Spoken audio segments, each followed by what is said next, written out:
of Substa to order. Today, the first day of our second block of plenaries, we will consider items 8 on IPBES and item 4 on synthetic biology. Item 8, the IPBES program of work, was not discussed during the informal session of Substa in February due to lack of time. Therefore, we began our first reading of this item at the last plenary on May 4th. Unfortunately, we were unable to complete the first reading as we ran out of time. Colleagues, I would like to remind you that we are on a very tight schedule and our time together is limited. We're already behind the schedule, which could affect the schedule of our entire SBSTTA-24 meeting.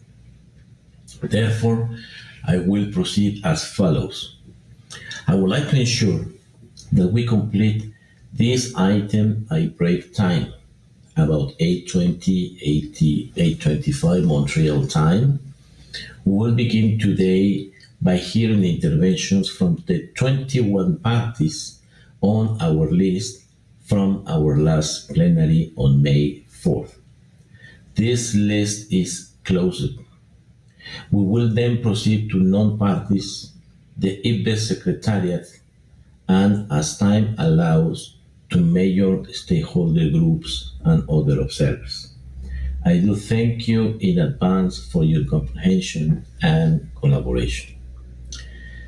Before we start our work, I would like to invite the Secretariat to brief us on the organization of work for these sessions as agreed by the Substa Bureau, followed by some logistical information on the use of our online system, which I'm very sure that we are very familiar with it. Secretariat, you have the floor. Thank you, Chair, and good time of the day, dear colleagues. As you already know, I think very well, to join all plenary sessions, you must connect through the Substa homepage on the CBD website from the calendar.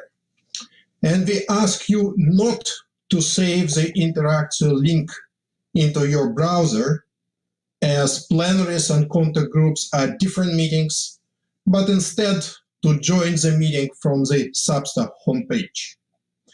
As stated in the scenario note, all statements will be recorded and statements submitted in writing will be posted online unless we receive a request to the contrary. Delegates are asked to use the online application to submit statements. It greatly facilitates the work of interpreters if statements are uploaded in advance of delivery. Please note that they will be posted on the website only after delivery. Statements and recommendations for the text changes must be uploaded within 12 hours of the closure of an agenda item, if they are to be considered. Please note that this tool is available to facilitate the submission of statements for plenary only. It's not to be used for contact groups.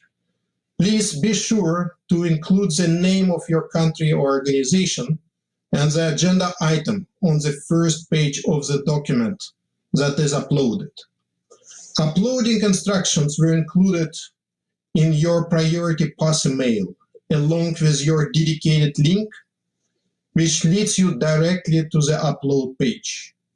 All plenary sessions will be held as before from 7 to 10 a.m.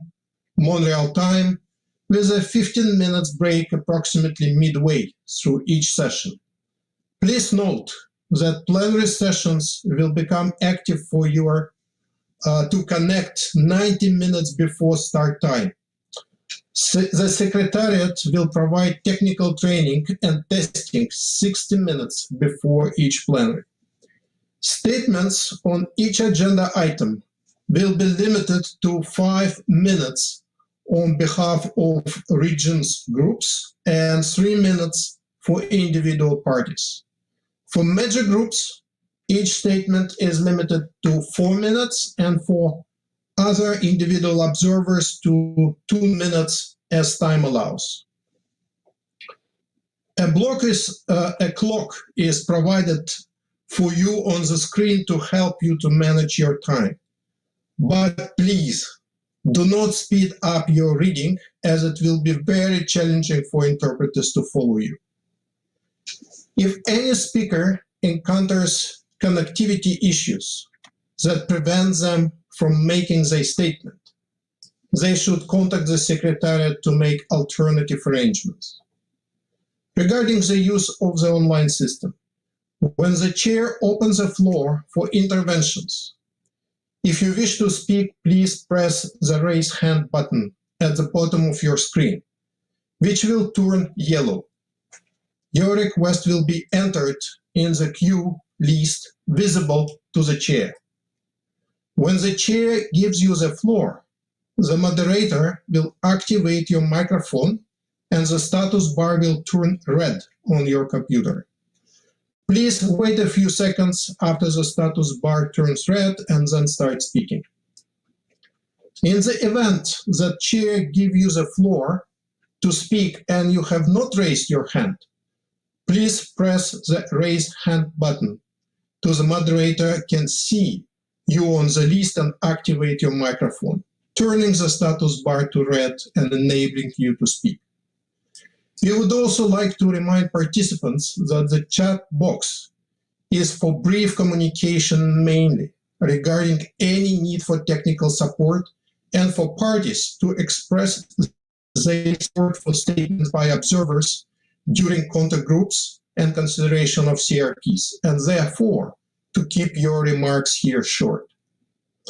There is no need to log off during break time, which we will announce towards mid-session. Finally, we remind you that a virtual display table is at your disposal to share publications, information materials, and events that relate to the issues being addressed by SBSTTA-24 and SBI3.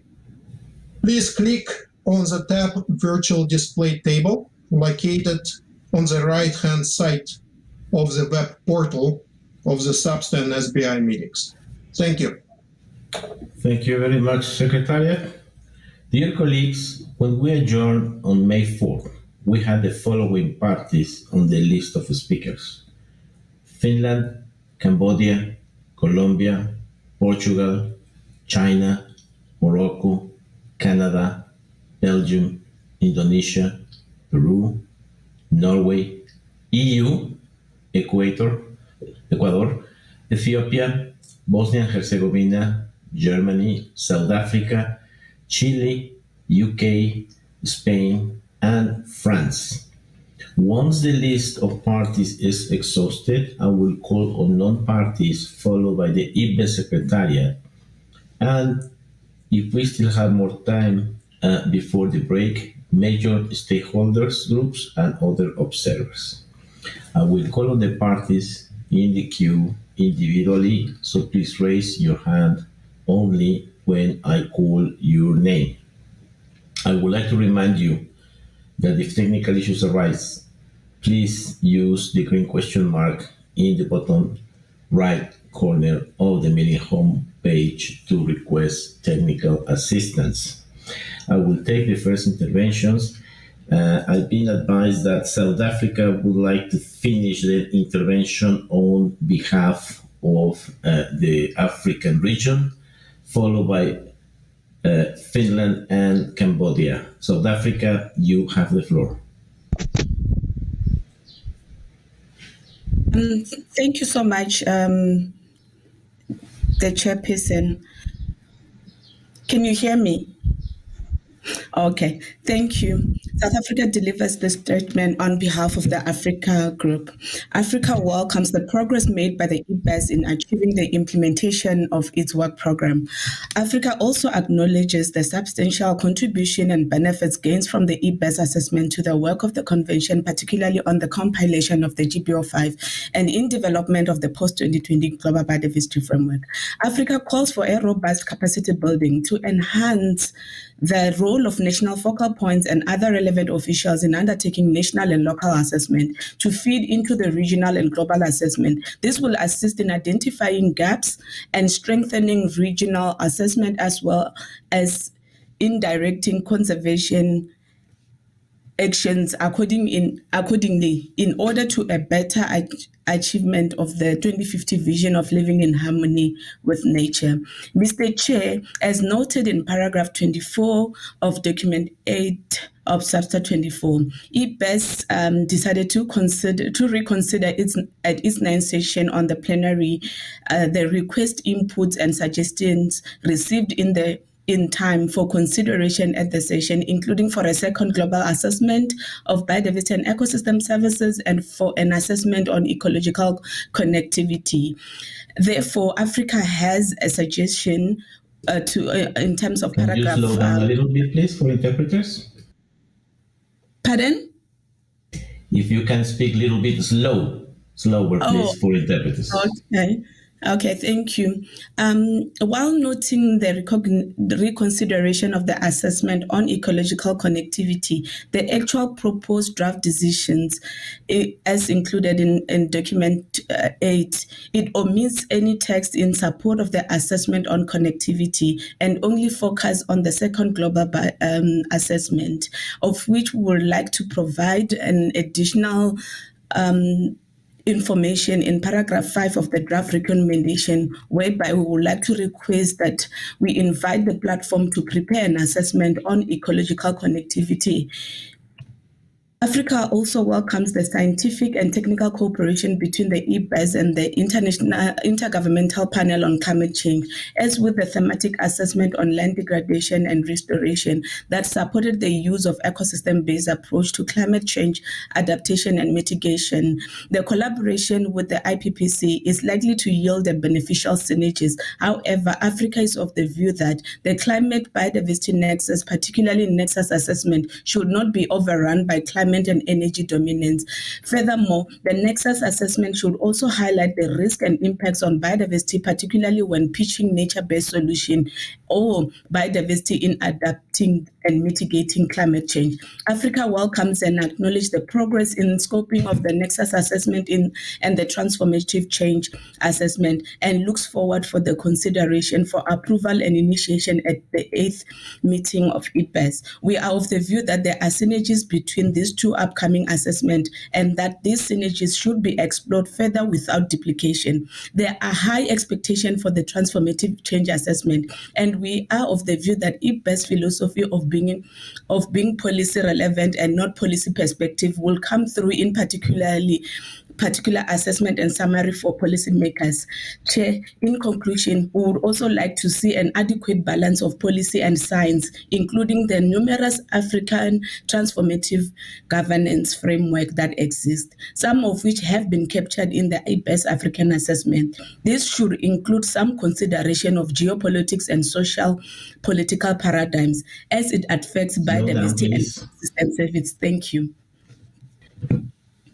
Thank you very much, South Africa, on behalf of the African region. I remind you, colleagues, to deliver your statements, given some pauses after some sentences so interpreters can better capture your ideas and not to read too fast. So less text and clear ideas, and some pauses between ideas can facilitate this communication. Now I give the floor to Finland, followed by Cambodia and Colombia. Finland, you have the floor. I just want to congratulate the convention, and I hope everybody had a fantastic International Biodiversity Day yesterday, and we are all part of the solution. Mr. Chair, Finland welcomes the progress made with the scoping of the nexus and the transformative change assessments. Considering the high relevance of these topics for the post-2020 Global Biodiversity Framework, we suggest a stronger wording in the recommendation. The outcome of the IPCC-IPBES co-sponsor workshop spotlighting the interactions of the science of biodiversity and climate change needs to be released as soon as possible before IPBES 18 June and also duly reflected. The message of the IPBES workshop report on biodiversity and pandemics has to be taken seriously in the post-2020 biodiversity framework, noting that neither of the two workshop documents has been reviewed, endorsed or approved by IPBES members. Finland underlines the need of the IPBES second global assessment of biodiversity and ecosystem services to ensure it complements and contributes to the monitoring and review of the global biodiversity framework. We also strongly continue to encourage synergies between the CBD and IPBES in review processes under the biodiversity-related conventions and agreements and the Rio Conventions as well for the SDGs. We welcome and encourage that national assessments of biodiversity and ecosystem services are elaborated with the full engagement of indigenous people and local communities, women and youth, business and civil society to contribute to the implementation of the Global Biodiversity Framework. Finally, we acknowledge the need for capacity building and knowledge dissemination on biodiversity. We would like to see that UNEP and UNESCO have a stronger interest in promoting this, and we have reflected this in the recommendation as well. We have submitted this in written to the Secretariat and recommendation also. Thank you very much, Mr. Chair. Thank you very much, Finland. We are all aware of the good collaboration with IPBES and the importance of the many products for the use of our convention. Now I give the floor to Cambodia, followed by Colombia and Portugal. Cambodia, you have the floor. Thank you, Mr. Chair. Before I start my statement, I would like to also inform that yesterday Cambodia also celebrated the International Day for Biological Diversity at our country, and we have a lot of participation from the public also. Thank you, Mr. Chair. Cambodia appreciates the progress made in implementing the first work program of the IPBES, especially the assessment on pollinator, pollination and food production, land degradation and restoration, as well as the regional and global assessment on biodiversity and ecosystem services. In line with COP Decision 14/1 and 14/34, Cambodia, with support from UNEP WCMC, has been conducting the National Ecosystem Assessment, focusing on the contribution of biodiversity and ecosystem services to social-economic development and human well-being. The key findings of this assessment will serve as scientific evidence to inform decision-making for policy development and setting priority actions in place for the development and implementation of the post-2020 Global Biodiversity Framework and toward 2050 vision on living in harmony with nature, resulting in changes of global, financial, and economic system. Mr. Chair, regarding to the draft recommendation contained in this document, Cambodia generally support most recommendations with certain comments. We support recommendation 1 on rolling work program of the platform up to 2030 and stand ready to join the implementation of this work program on the upcoming plans of the nexus assessment, transformative change assessment, as well as business and biodiversity assessment. We partially agree with recommendation 5. In inception of para A and B, we propose to consider inclusion of the word national after sub-regional in both paragraphs. Therefore, the text will read as following. Include a review of progress toward the goal and target at the global, regional, and as appropriate sub-regional and national level. B. Incorporate global, regional, and as appropriate sub-regional and national components. This proposal is made to minimize information gap provided by respective party on the progress to reach the set goal and targets. For recommendation 7, we propose to include the aspect of technology information transfer as one of the elements for further strengthening cooperation in the framework of IPBES.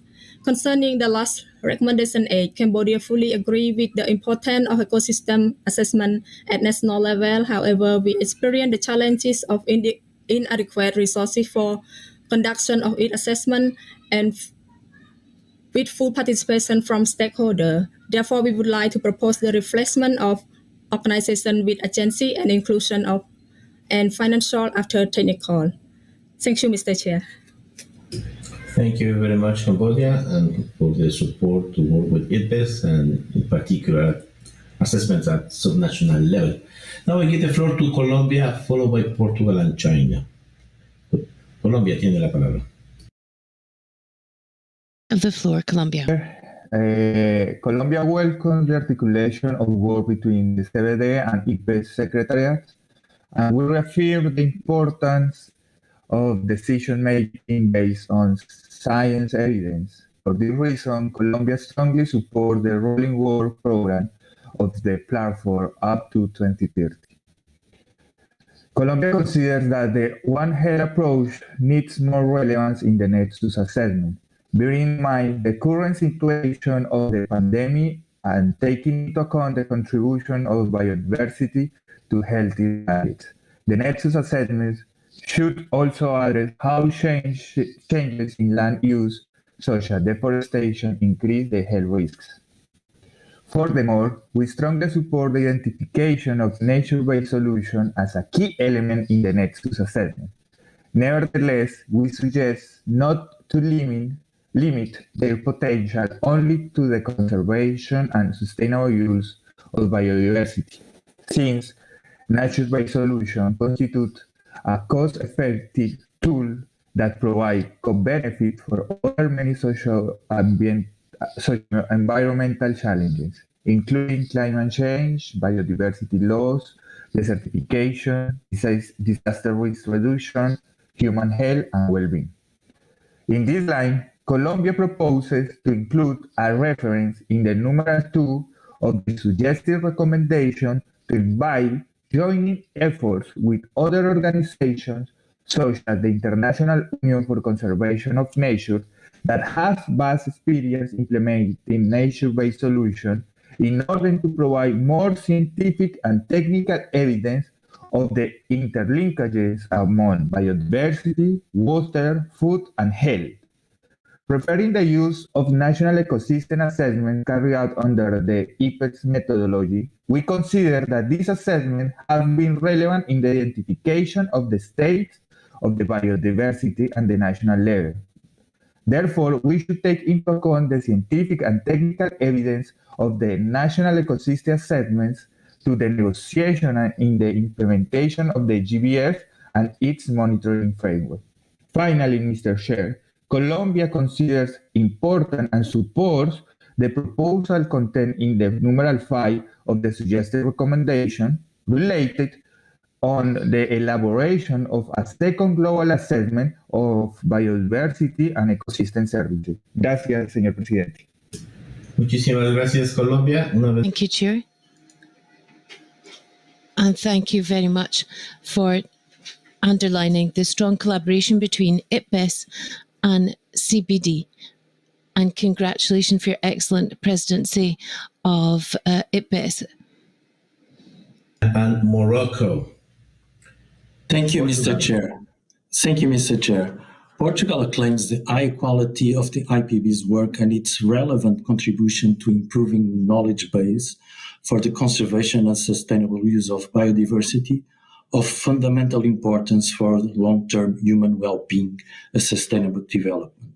Portugal acknowledged the relevance of the ongoing assessment and IPB's rolling work program towards 2030 in providing relevant inputs to the monitoring, reporting, and reviewing of the post-2020 GBF. In this line, we look forward to considering a second global assessment of biodiversity and ecosystem services and an assessment of ecological connectivity at IPB's 9.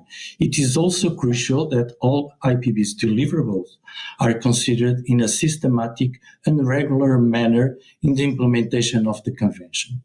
Portugal would like to highlight the importance of adapting the IPB's methodologies and processes to national assessments of biodiversity and ecosystem services. The outcomes of such national assessments should also constitute a source of information of the work of IPBES and the implementation, monitoring, and reviewing of the post-2020 GBF.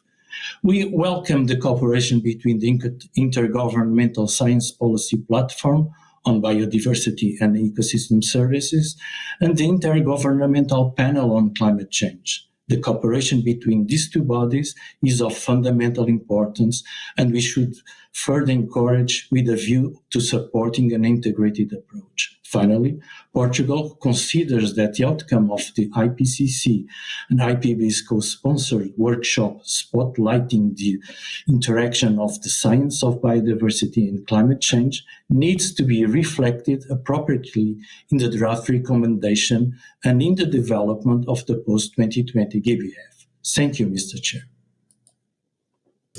Thank you very much, Colombia, Portugal, and also for the support on the work on IPBES and the importance of a second global assessment, also as a request. Now I give the floor to China, followed by Morocco, Canada, and Belgium. China. 谢谢主席. Can you hear me? Thank you, Ms. Chair. Can you hear me? Thank you, Mr. Chair. So yesterday, that was Biodiversity Day. So in May 21st of New York time, the China Secretariat, they jointly convened this Biodiversity Day. Our ambassador and the Secretariat and also the chair, they participated in this conference. So in China, including at national level and the local level, we have conducted very diversified activities. So I would like to share with what we have done on May 22nd. And as to this topic, Agenda 8. So first, I would like to thank the Bureau Secretariat and the parties for their great effort, which will lay a solid foundation for the convening of COP15. We thank the Secretariat for the meeting documents. China appreciates the progress made by the IPBES in implementing the first work program and welcomes its new round of working plan. We value the progress and effectiveness of the platform evaluation and expect the achievements of evaluation results provide more scientific support for global biodiversity conservation decision and actions. So joined with Argentina and Finland, China has also noticed that the workshop reports biodiversity and pandemics and biodiversity and climate change are not deliverables of the platform. Only a limited number of experts attended the workshop and participated in report preparation. As the above workshop report has not been reviewed, endorsed, or approved by the IPBES Plenary, it is recommended that the workshop report be considered differently from the official deliverables, and the paragraph 3 and 4 of the text be modified as the COP takes notes of the two workshop reports. In the formulation and consultation of related topics under the framework of the CBD, the official deliverables should be the major ones, while the non-platform official deliverables should not be cited in the discussion documents of the topics. Thank you, Ms. Chair. Very much, China. Now I'll give the floor to Morocco, followed by Canada, Belgium, and Indonesia. Morocco, you have the floor.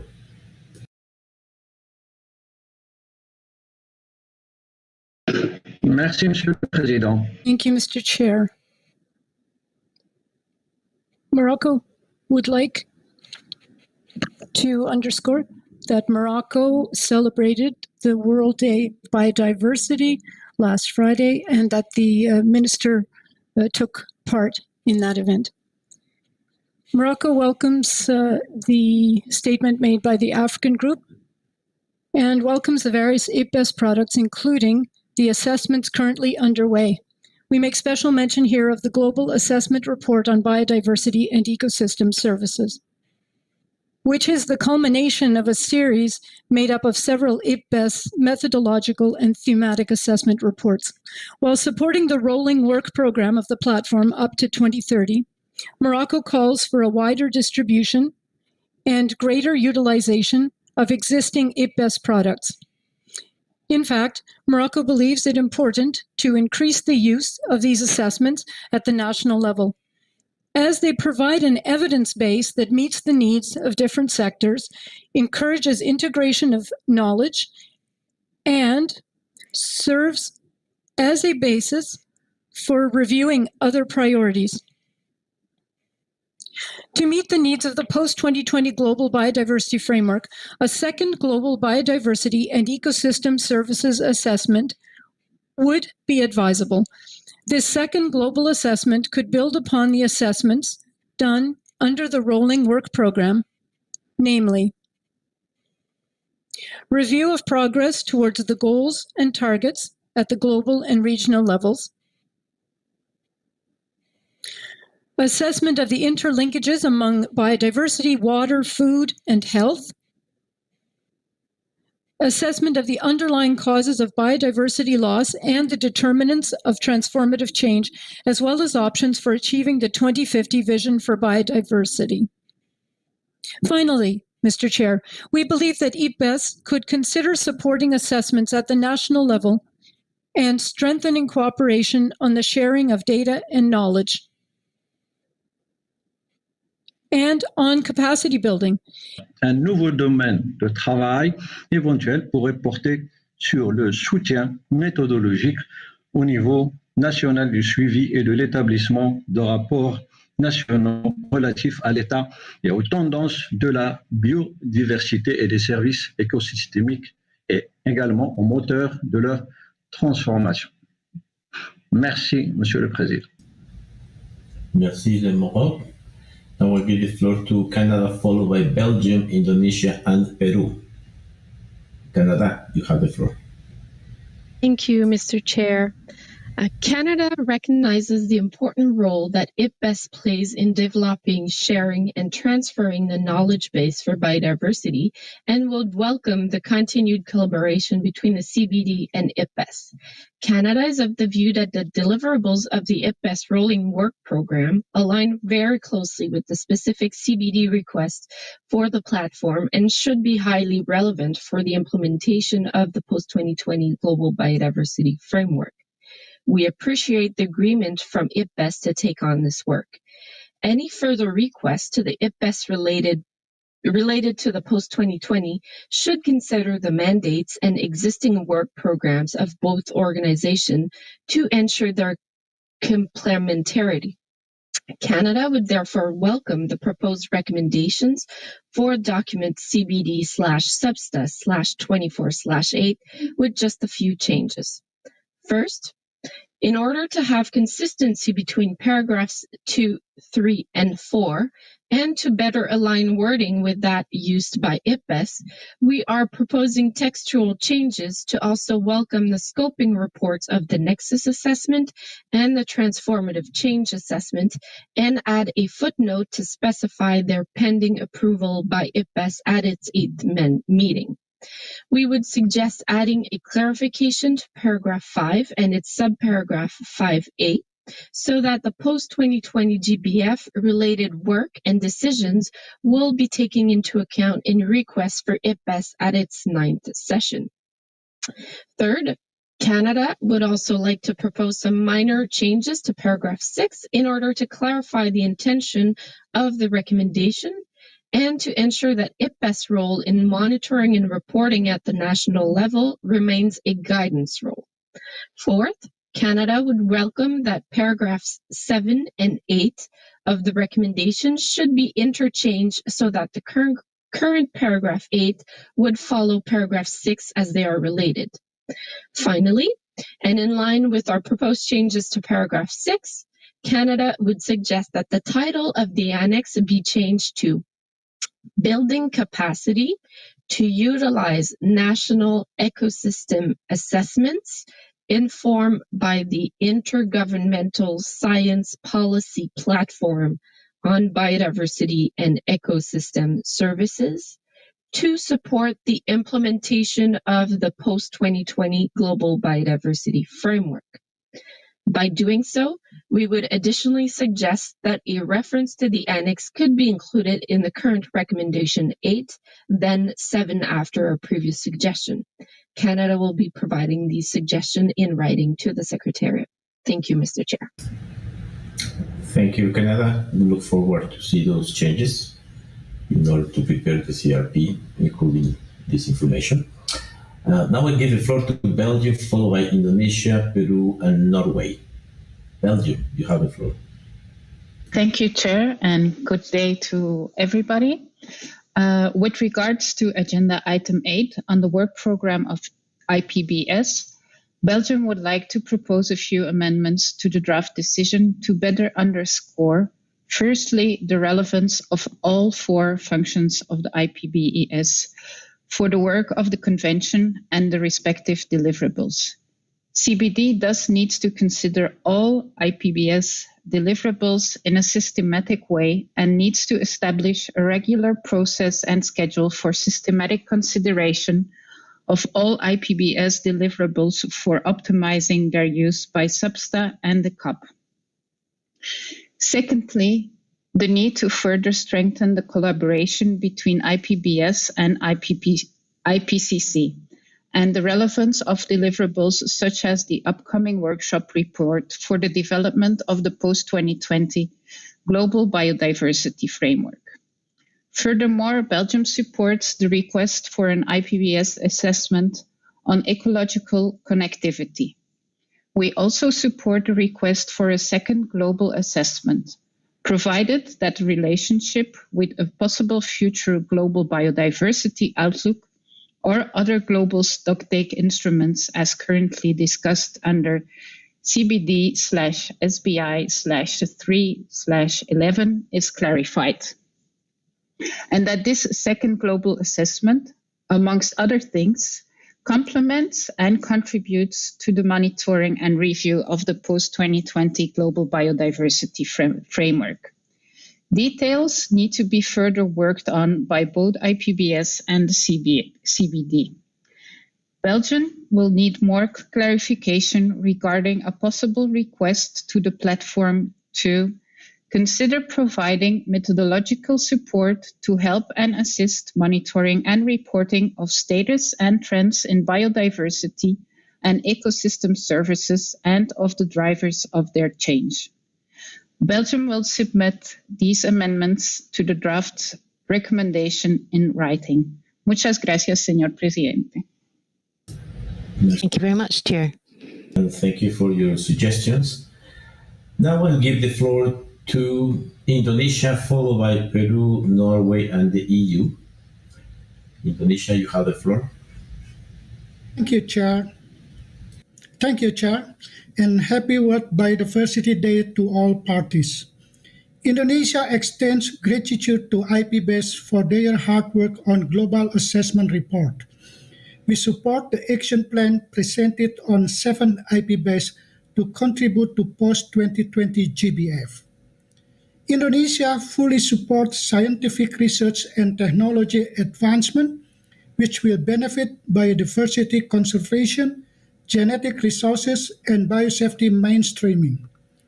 Scientific results should contribute to sustainable development, including how to create good quality seed for farming, fishery, livestock, and herbal industries. Hopefully, this will trickle down to more investment and development in related sectors. Indonesia also supports IPBES and IPCC collaboration in understanding climate change impact on biodiversity and human livelihood. For countries, including Indonesia, a database on national biodiversity is important, as well as assistance for monitoring and reporting methodology. Chair, Each country is particular in responding to the IP-based global assessment or regional assessment. Therefore, a national assessment, including methodology framework for monitoring and reporting, is necessary to understand each country's uniqueness. Indonesia considers successful implementation of IP-based SPM on national level will depend on sound cooperation between all stakeholders in national and subnational level, including civil participation. We also emphasize the importance of global partnership for better implementation. All these elements are needed in parties' development plan and biodiversity action plan. I thank you, Chair. Terry McCarthy, Indonesia. Now we'll give the floor a Perú. Perú tiene la palabra, followed by Norway, EU, and Ecuador. Perú tiene la palabra. Can you hear me? Peru, you have the floor. Can you hear me? Yes, I can hear you. Rosa, do continue.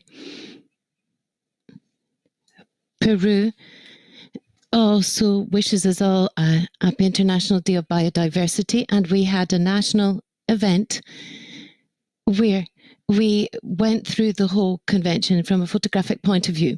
Peru considers that the rolling work programme for IPBES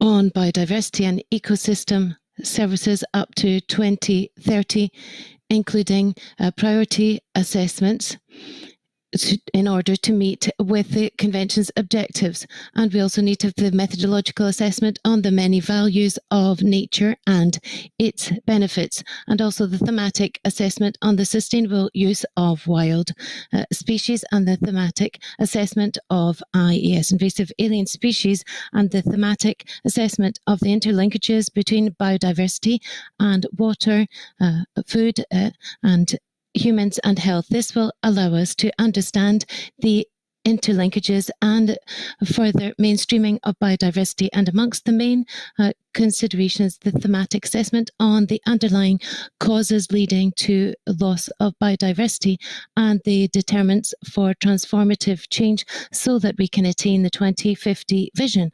At the same time, thus, we very much support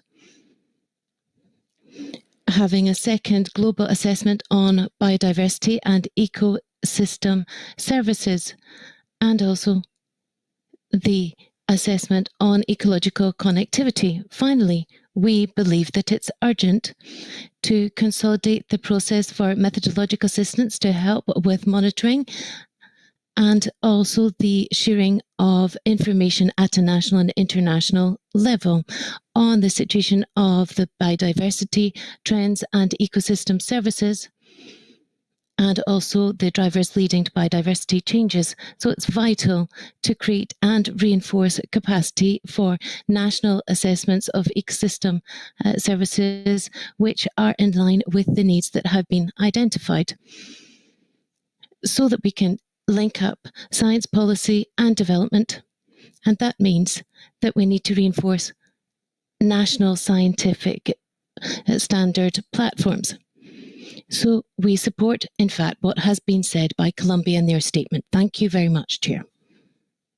Thank you very much, Peru. And I hear that you support the global assessment and also national work to be done as part of the support for IPBES and how they can support the work of the convention. Followed by EU, Ecuador, and Ethiopia. We are at the middle of the list of remaining parties, so I invite you to continue the good pace in order to allow some time for observers. Norway, you have the floor. Thank you, Mr. Chair. Norway recognizes the great value of IPBES and the excellent complementarity between IPBES and CBD. We support the draft recommendation and would like to propose the following additions. We suggest to add a request to the executive secretaries of CBD and IPBES to explore opportunities for further cooperation within the mandates on the development of methods and measures which will support good implementation, monitoring and evaluation of the post-2020 framework and at the national and regional level. Furthermore, with reference to Agenda Item 3, we suggest that IPES is invited to nominate a representative to the suggested technical expert group on indicators. Also, the relevance of the upcoming IPES assessments for the work of the Convention and the implementation of the new GBF should be made clearer.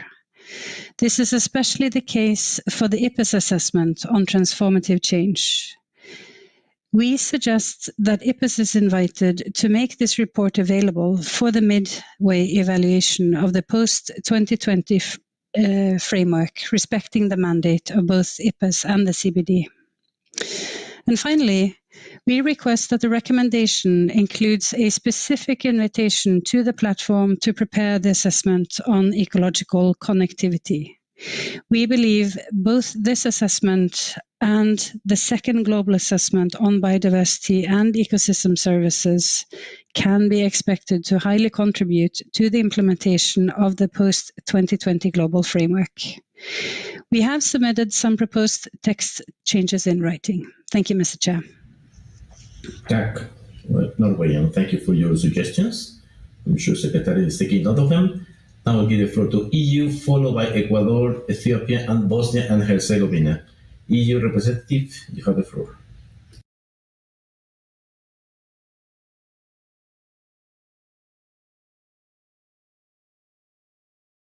Can you hear me? You hear me? Please go ahead. Yes, we hear you. Okay. Thank you, Chair. Good morning, afternoon, evening, delegates.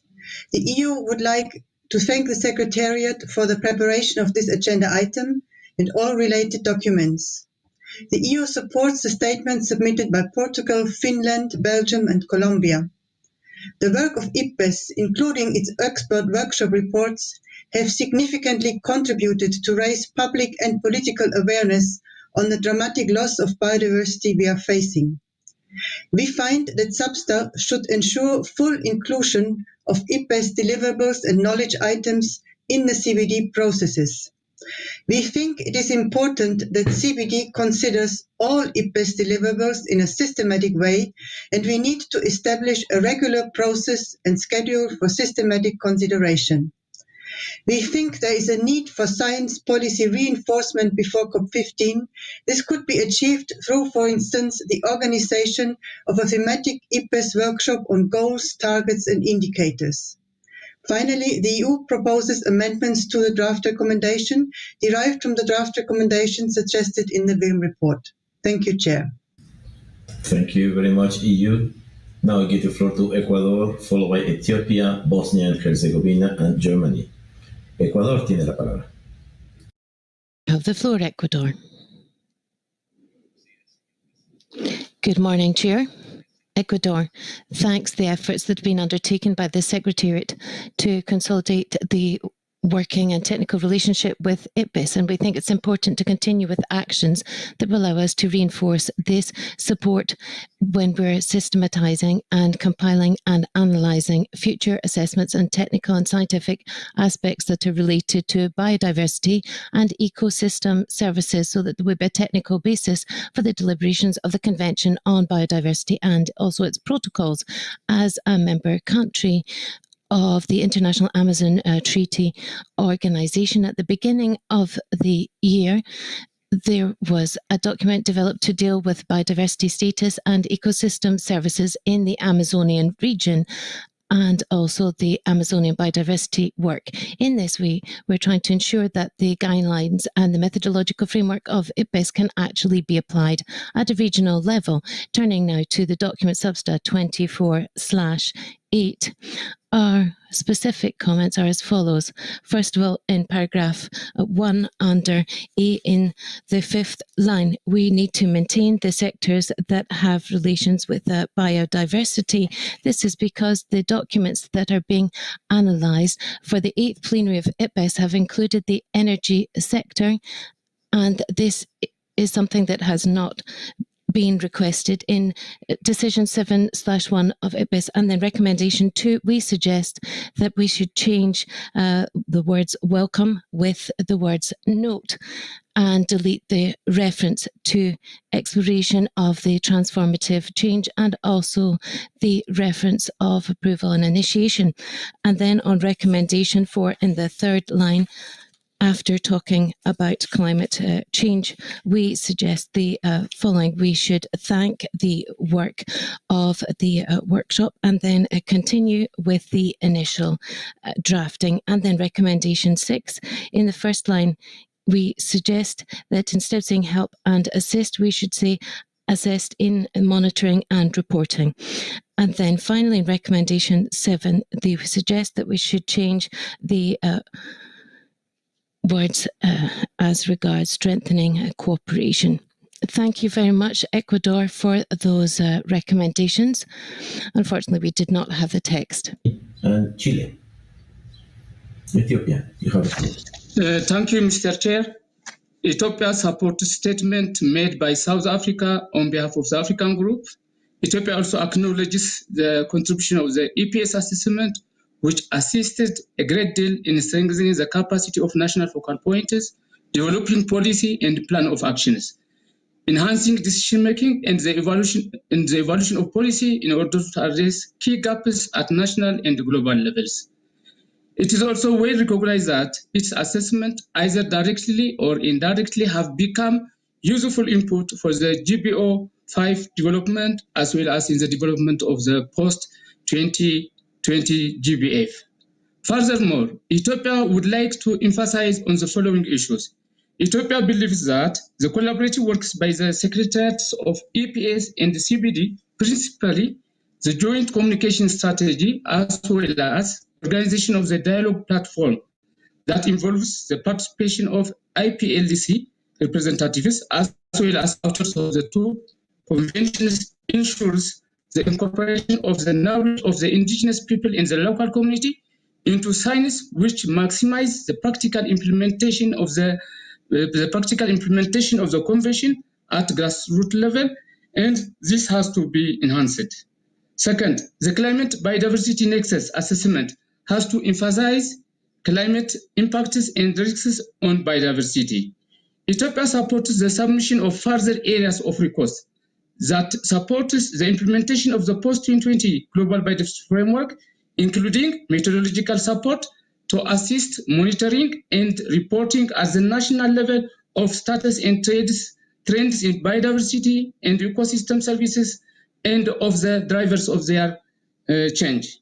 Ethiopia also supports the invitation of the Executive Secretary of the EPS by the Secretaries of the CBD to explore alternatives for further strengthening collaboration with regard to data and knowledge, capacity building, and indigenous and local knowledge. And Ethiopia underlines the report of the workshop convened by the EPS on biodiversity and pandemics, and notes its significance for the post-2020 Global Biodiversity Framework that plainly elaborates the interlinkage between biodiversity and health. Thank you, Mr. Chair. Thank you very much, Ethiopia. Still hearing good support to the work with IPBES. Now I give the floor to Bosnia and Herzegovina, followed by Germany, South Africa, Chile, and the UK. Bosnia and Herzegovina, you have the floor. Thank you, Chair. Bosnia and Herzegovina thanks the Secretariat for documents and supports the regional statement on this agenda item. Bosnia and Herzegovina is one of the countries in the region that has actively participated in the work of the EPBES since its establishment. Wants to express satisfaction with the complementary work of the platform and the Convention on Biodiversity.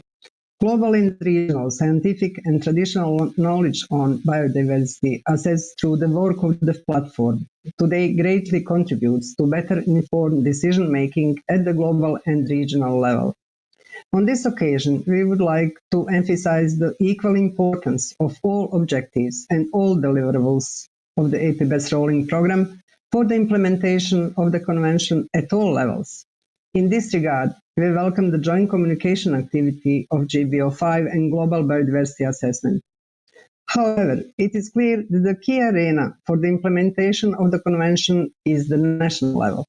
Therefore, we especially emphasize the importance of complementary application of its best methodology and policy work on the implementation of the Convention on Biodiversity at the national level.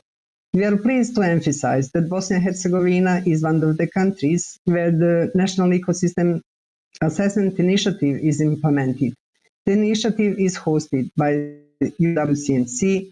It is supported by the IKI initiative of the German Federal Ministry for Environment, Nature Conservation and Nuclear Safety, and takes place in partnership with UNDP and UNESCO.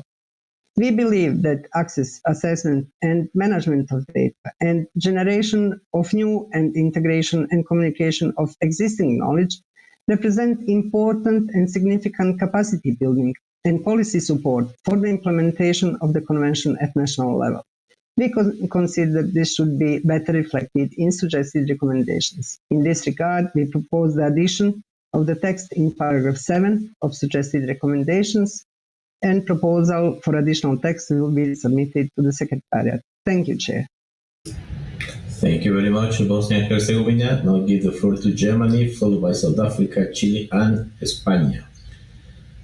Germany, you have the floor. Thank you, Mr. Chair. Germany would like to thank the Secretariat for preparing the document CBD SBSTTA-24/8 and the draft recommendations contained therein. Germany acknowledges that the various IPBES products support efforts to improve the knowledge base for the conservation and sustainable use of biodiversity. The work of IPBES is thus extremely valuable and important for the implementation of the CBD and the post-2020 Global Biodiversity Framework. We would therefore like to encourage a regular process and schedule for systematic consideration of all IPBES deliverables for optimizing the use by SBSTA and COP, and suggest a new paragraph on this matter. The draft recommendation also contains the invitation to start the process for a second global assessment report on biodiversity and ecosystem services at IPBES 9. We strongly support this invitation, but would like to gain more clarity on the role of a future global assessment related to the global review process of implementing the post-2020 Global Biodiversity Framework. In particular, we are interested in the relationship between a second global assessment and a possible future global biodiversity outlook or other global stocktake instruments as currently discussed under SBI 3 Agenda Item 9. We believe that a close cooperation between the executive secretaries of CBD and IPBES would be very helpful in this regard and should be mentioned explicitly in the recommendation. And last but not least, Germany would like to thank IPBES for organizing an expert workshop on biodiversity and pandemics. The workshop report is very relevant for the work of the Convention, including the post-2020 Global Biodiversity Framework, as well as the work carried out under the Convention on the interlinkages between biodiversity and health. Gracias, señor presidente. Dankeschön, Germany. Now we give the floor to Chile, followed by UK, Spain, and France. Chile, tiene la palabra. You have the floor, Chile. Please go ahead.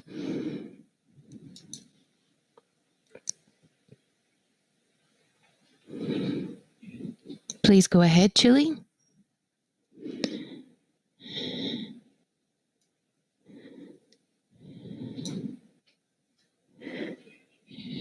It seems that there's 2 mics and 2 cameras open for Chile. Please go ahead, Chile.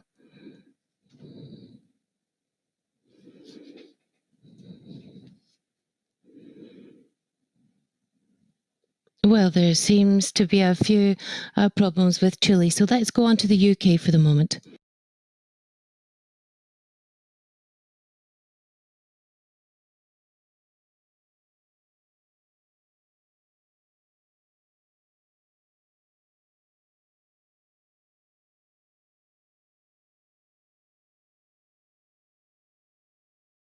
Hello, Chair. Can you hear me?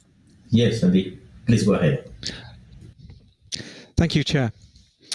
The UK welcomes the contribution that IPBES assessments have made to the work of the Convention, and in particular the provision of a scientific evidence base to inform the post-2020 Global Biodiversity Framework.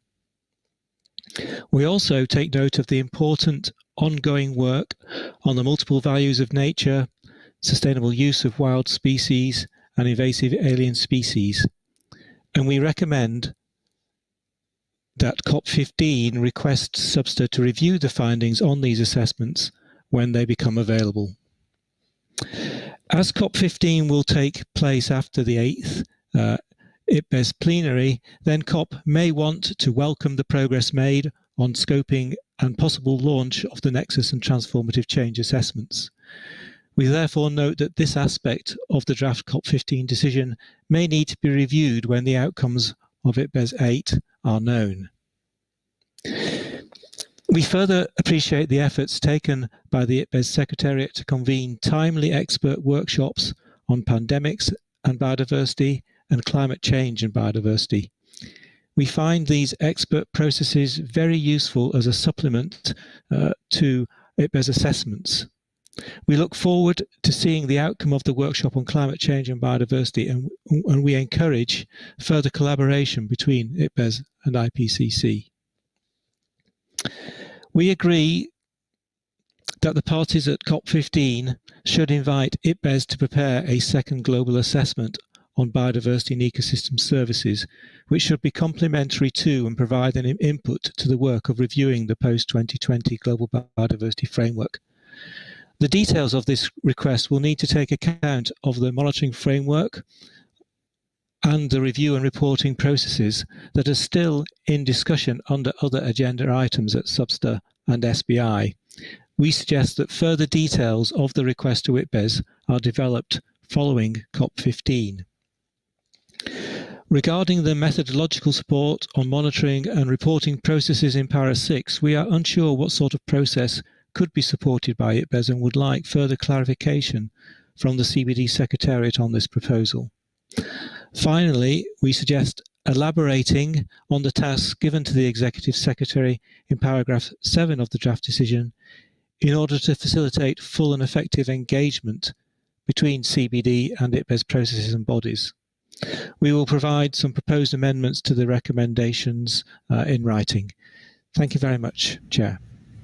Thank you, UK. Now, intentemos una vez más con Chile. Chile tiene la palabra. Let's try again with Chile. Chile, you have the floor.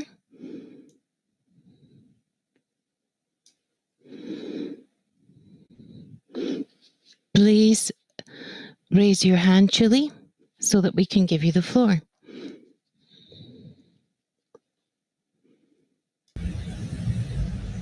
Perfecto. Chile apoya la recomendación de este. Chile supports the recommendation of this body to COPSL to adopt a decision that complements the draft decision of recommendation 23/1 in the series of considerations related to the IPBES work programme. And we welcome the strengthening of the relationship between IPBES and Substa and hope that this will continue and thus optimise efforts and mobilise capacities both globally and nationally to improve the knowledge and state of biodiversity conservation. This is particularly true when there are synergies between objectives, as is the case between IPBES and the CBD. Biodiversity loss has not halted throughout our planet, and this deterioration is intertwined with the climate crisis and the COVID-19 health crisis and its social impacts. That is why I appreciate IPBES's efforts to produce an expert's report on biodiversity and pandemics. And we also think that the effects of the pandemic could continue to be felt for years to come, so we think it would be relevant for the Secretary to explore with IPBES specific ways to collaborate on this topic. Could you please slow down? And in particular, the role of biodiversity that can be played, in fact, by biodiversity to cushion and lessen the effects of future pandemics. We would think that it would be appropriate to ask IPBES to produce the following: a second work programme, a second global assessment on biodiversity and ecosystem services, a second global assessment on land degradation and restoration, which would allow us to continue with this subject beyond the UN decade on ecosystem restoration. We appreciate the efforts to communicate results of assessments and the summary for decision makers produced by IPBES, but we think that we could explore new ways of disseminating and jointly strengthening strategic communication on these assessment findings and their contributions to the post-2020 framework. That would mean that we could better focus our efforts and have an increased impact on national policies, such as our National Biodiversity Strategy. Thank you. Thank you very much, Chile. And now it's going to be Spain and then France. Thank you very much, Chair. The work of the different products and tasks of IPBES are a relevant, excellent quality contribution to improve the knowledge base on biodiversity that will be used to take decisions on biodiversity conservation and enhanced management of biodiversity. Therefore, Spain supports the elements of the draft recommendation on IPBES's work, and we support the fact that the recommendation welcomes IPBES's recent work and progress made in the platform. We suggest that there should be more explicit recognition of all IPBES's functions and tasks, as well as a reference to the need to optimize and systematize consideration of all of IPBES's deliverables by COP and SBSTTA. We support that COP should send a clear message of support for a second global assessment on biodiversity and ecosystem services. And we consider that COP should also support explicitly the production of an ecological connectivity assessment, as has already been said by other delegations such as South Africa for the African region and Peru, Norway and Belgium. The second global assessment on the state of biodiversity and ecosystems could play an important role in the review process for the future GBF, and to assess whether its implementation is effectively contributing to moving towards the 2050 vision of living in harmony with nature. So it will be essential to carefully determine the approach and deadlines for this assessment in order to guarantee its usefulness and consistency with the implementation, monitoring and assessment process related to the post-2020 GBF. Turning now to the assessment on ecological connectivity to be considered by IPBES at its 9th plenary, Spain believes that this is a vitally important aspect for contributing to the Convention's objectives, and in particular the implementation of the future GBF, and to tangibly implement progress on qualitative aspects of action target number 2 on protecting 30% of the planet, which currently appears in the updated draft of the post-2020 global framework. A little bit slower, thank you. Finally, we wish to point out that certain aspects of the recommendation with regard to deadlines and procedures might need to be revised and updated in light of the final dates set for holding the next IPBES plenary meeting and the 15th COP of the Convention. We have sent in our proposals to the Secretariat in writing. Thank you very much. Thank you very much, Spain. France, vous avez la parole. Merci, Monsieur le Président. Thank you, Chair. France recommends that IPBES work be undertaken systematically and supported by CBD, and then suggests that a paragraph 7b be added to the draft SBSTTA recommendation. And it would read as follows: moreover, request the Executive Secretary to assess regularly and systematically and to report back to SBSTTA in order to take into account the results of all the functions and processes of IPBES for the implementation of the Convention, and requests that a timeline and a regular item be included in the agenda of SBSTTA meetings. France is pleased with the online IPCC IPBES workshop in December 2020 on the interactions between biodiversity and climate change, and looks forward to the results. The closer linkages between these two scientific communities are fundamental for research at the intersection of climate and biodiversity. It is also fundamental to the issues of land degradation and sectors that have the strongest impact through land use.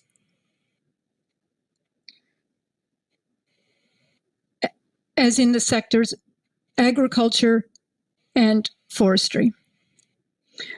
We propose adding the following wording to paragraph 4 of the draft SBSTTA recommendation as follows. by adding, and requests the Executive Secretary to collaborate with the Executive Secretary of IPBES and IPCC with a view to supporting an integrated approach to assessment of biodiversity and climate change. Beyond the closer collaboration of the scientific platforms, France would like to see greater synergies between the two UN conventions on climate and biodiversity. France emphasizes the quality of the IPBES report, Escaping the Era of Pandemics. Regarding the strategic importance of the subject in the current context, France calls for its recommendations to be integrated into the development of the post-2020 Global Biodiversity Framework. France proposes considering a second global assessment of biodiversity and ecosystem services, which could contribute to evaluating the implementation of the new Global Biodiversity Framework. Thank you very much. Merci, La France. With this, we finish with interventions from parties. Now I'll give the floor to non-parties, followed by IPBES Secretariat, and if time allows, major groups and observers in the few minutes we have. I don't see any requests from non-parties, so we will hear from Anne Larigot-Dery, Executive Secretary of IPBES, for your message. Anne, you have the floor. Thank you very much, Chair. Greetings to all. I'm very pleased that the strong collaboration between IPBES and the CBD has continued during this new IPBES work program up to 2030.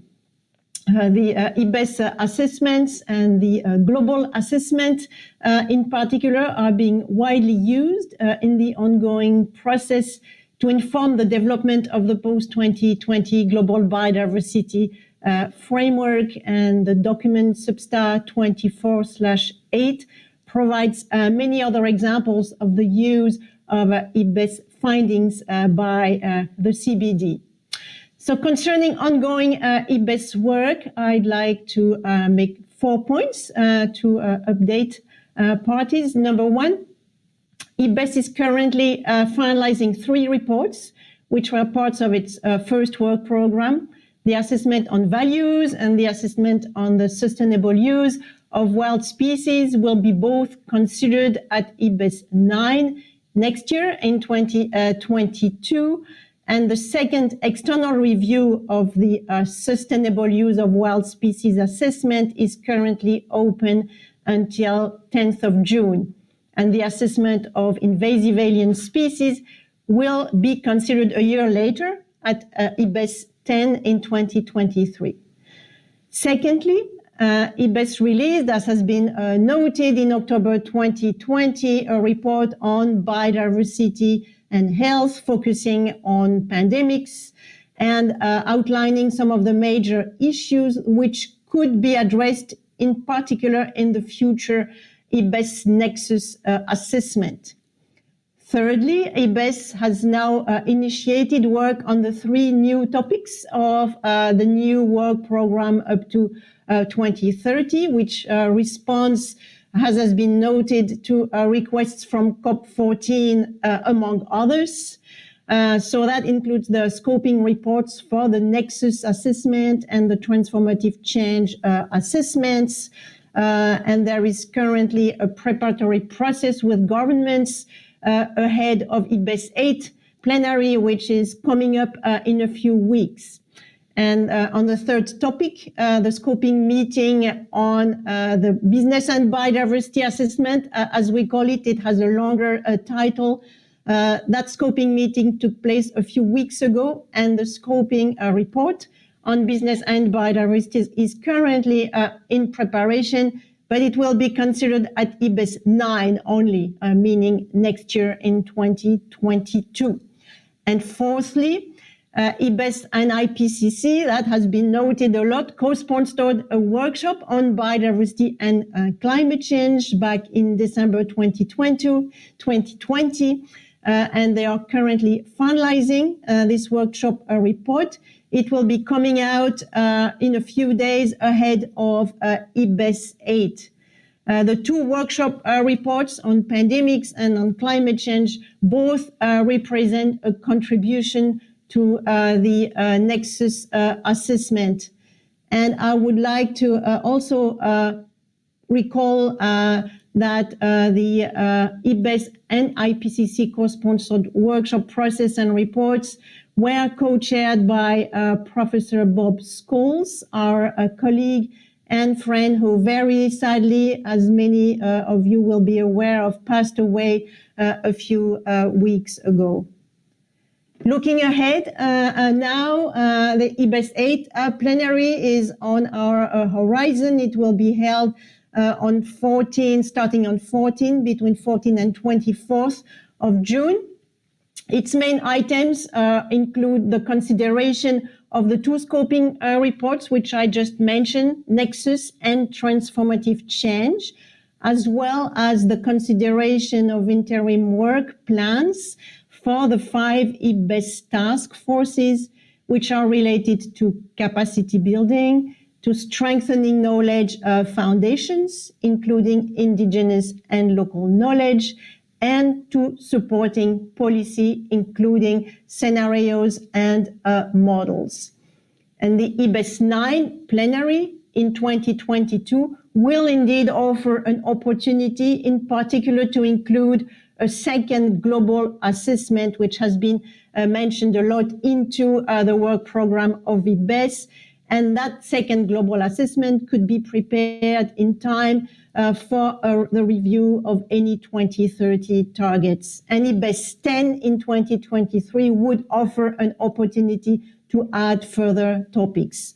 So finally, with respect to monitoring, the IBES global assessment concluded that indeed effective monitoring is crucial and will need to be established, enhanced, in order to safeguard protected areas and to move towards sustainability.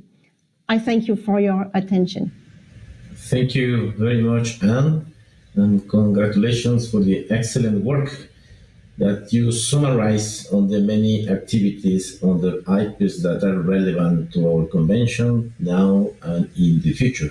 And I wish you a successful 8th plenary of IPES next June. Dear colleagues, we have few minutes before the break, so I would like to open the floor for interventions by major representatives groups. Please try to be very brief. And on behalf of IPLCs, I give the floor to Georgie Carino from Forest Peoples Program. Please raise your hand and you have the floor.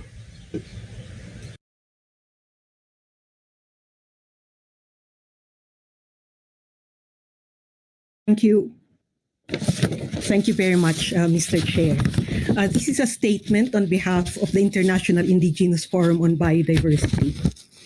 The IIFB deeply appreciates the global assessment on biodiversity and ecosystem services carried out by IPBES and the application of its approach to recognizing and working with indigenous and local knowledge in all its functions. We look forward to increased collaboration with the platform in its future program of work. IFB would like to make the following recommendations under this agenda item. Under agenda item 1, to include an additional 1 bis, to read as follows. Also welcomes the groundbreaking efforts of the Interscience Policy Platform on Biodiversity and Ecosystem Services to advance the inclusion of indigenous and local knowledge and diverse knowledge systems in all its assessments and other functions, as well as its engagement with self-organized networks and organizations of indigenous peoples and local communities and other stakeholders through outreach and communications. Furthermore, given the groundbreaking work of IPBES on indicators relevant for indigenous peoples and local communities, also to add some words at the end of paragraph 6 to read as follows. Invites the platform to consider providing methodological support to help and assist monitoring and reporting of status and trends in biodiversity and ecosystem services and of the drivers of their change. And to add, including cultural indicators relevant for conservation, sustainable use, and benefit sharing from the use of biodiversity. Finally, we want to add a 6Bs to read as follows. Invites the platform to work in a meaningful partnership with indigenous peoples and local communities to put forward a strong approach to equitably bring together indigenous knowledge and science in the identification of indicators, the development of assessments, reports, and additional products needed to inform decision-making and policy. We have submitted our statement in writing, and we're also seeking support from parties for our recommendations. Thank you very much, Mr. Chair. Thank you very much, Georgie. Before giving the floor to more major groups, I see a request from a party. Italy, you have the floor.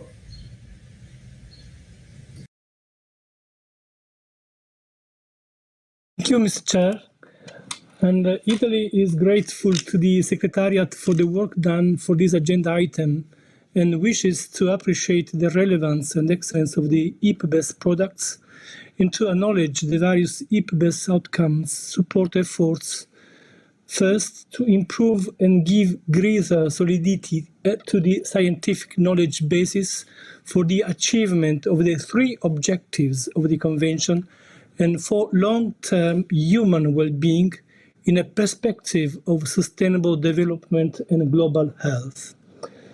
Second, through its activities and sensibilization and cooperation with a variety of partners and of integration of a wider range of scientific disciplines and knowledge backgrounds, including indigenous people and local communities' knowledge, to contribute meaningfully to embody the concept of global partnership required by the Rio Declaration. This contribution is particularly necessary now that much more stratified and multidimensional relationships between people and nature is envisaged, and now that changes in the perception and objectives of nature conservation itself are emerging. Thus, Italy, in line with the statement by EU, Portugal, and other EU member states, stresses that all elements of the COP14/36 decision should be focused and that the timing will have to be adapted according to the current situation of uncertainty. Furthermore, Italy states that the IPBES workshop report on biodiversity and pandemics, with its caveats on emergence of future pandemics and the proposed options to reduce the risks, should be addressed within the post-2020 GBF and the CBD's activities on the interdependencies between biodiversity and health.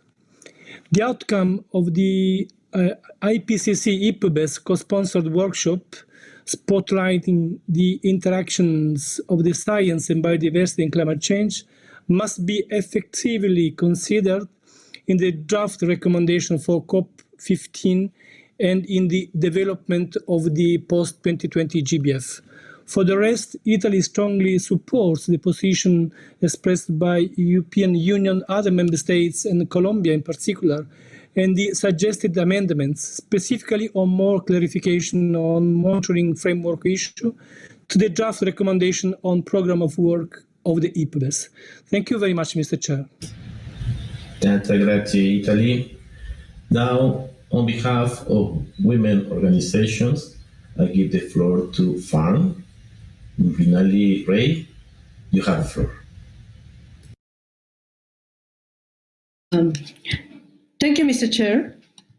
I'm speaking on behalf of CDB Women Caucus.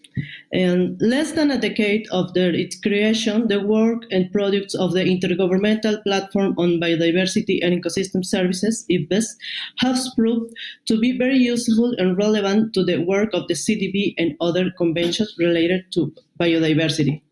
However, it's important to note that right holders, including indigenous peoples and local communities, women and youth, have differential knowledge and management of nature. On the other hand, they are affected differently by the loss of biodiversity. This reflects the need of a broader analysis of these relationships to propose ways to include and promote the full and effective participation of these major groups in the decision-making processes. In this regard, IPBES, following its approved conceptual framework and procedures, could contribute to this task. Specifically, there is a need to explore mechanisms and ways to strengthen gender mainstreaming in the 4 functions of this platform. In this particular, in the scope documents of the evaluations and assessments that are to undertake in the future, and where it's possible, incorporate the analysis of information of the relationships between different social groups and biodiversity, particularly indigenous peoples and local communities, women and youth, in order to assess the relevance of the midterm evaluation recommended by this subsidiary body. We recommended the development of a gender task force, or the inclusion of gender expertise in already existing task forces, so that gender perspective is mainstreaming in the IPBES assessment. On the document CDB SBSTTA-24/8, we have some concrete recommendations. Under section B, suggested recommendation, page 8, paragraph 6, to insert the word include gender considerations. Under paragraph 7, insert the words to explore options to strengthen cooperation with relevant right holders with regard to data and knowledge, capacity building, and indigenous and local knowledge, and explore future cooperation with women and youth. Under paragraph 8, after with the full engagement of indigenous people and local communities, to add women, youth, civil society, and business. And agenda in annex page 9, paragraph 2, promoting and facilitating national science policy platforms and networks should include indigenous peoples and local communities, women and youth, participation and capacity development needs. Paragraph 4, after stakeholders, including indigenous peoples and local communities, women and youth, we look for support of the parties and in the future deliberations. Thank you very much, Mr. Chair. Muchas gracias, Yesenia. En nombre de las mujeres. Thank you very much, Yesenia, on behalf of women. One request from a major group. I don't know if we will have time to do it before the break. I see another party, now in this case Sweden, asking for the floor. I'd like to know if they want to take it, or we give opportunity to major groups in the understanding that I had closed the list before. Sweden, let me know.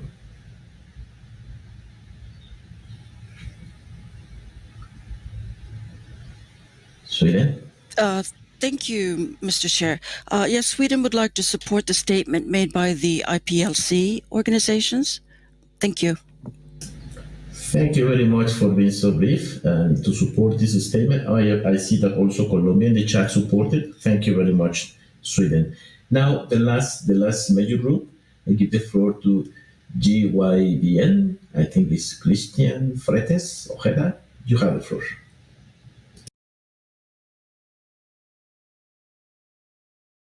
Thank you, Mr. Chair. Can you hear me? Thank you, Mr. Chair. I am speaking on behalf of the Global Youth Biodiversity Network.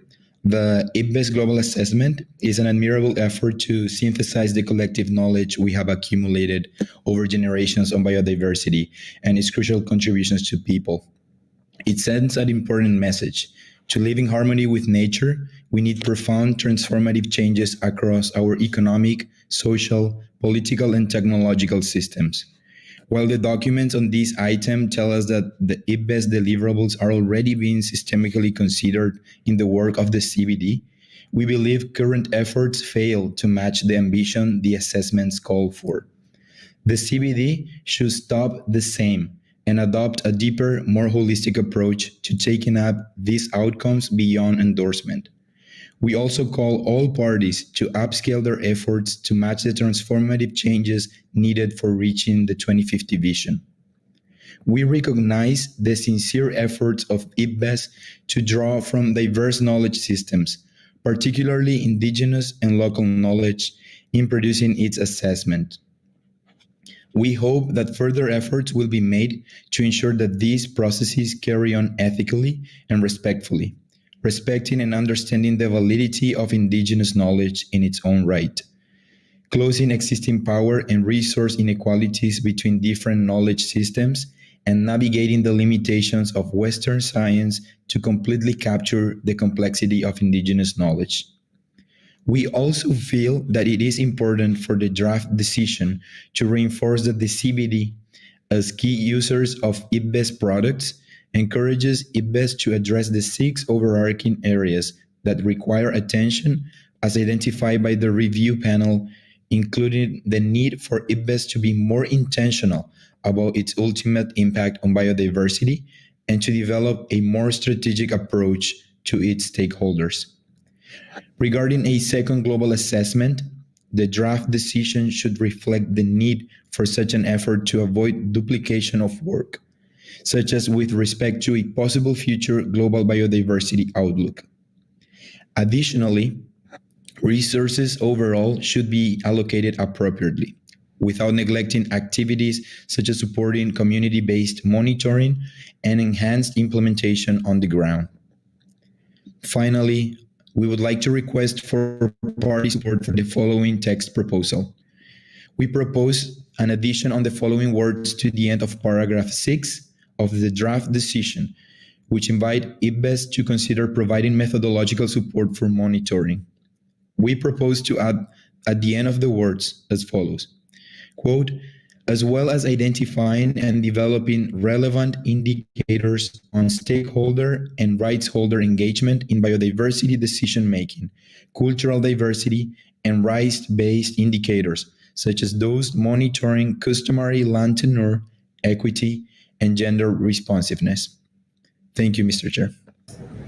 Thank you very much, Youth. With this, we finish the list of speakers on this agenda item. I do thank you very much for your collaboration. I see that we have a lot of common understanding on the draft recommendations. Then I will prepare a conference room paper with the help of the Secretariat. I would like to remind you to make sure that you upload your written statements to the Secretariat website within 12 hours. We plan to take up item 8 again to review and approve CRP during our third block of plenaries from 7 to 9 June, ensuring that the conference room paper is available in all languages at least 36 hours in advance of the plenary sessions. Please be sure to check the schedule tab on the meeting homepage on a regular basis, so you will know when the CRP is available and when a particular CRP will be reviewed in plenary. Dear colleagues, we will now take a 15 minutes break to continue with our deliberations now on item 7 on synthetic biology. Please retain your connection during the break and see you in 15 minutes. Thank you very much.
Dear colleagues, welcome back.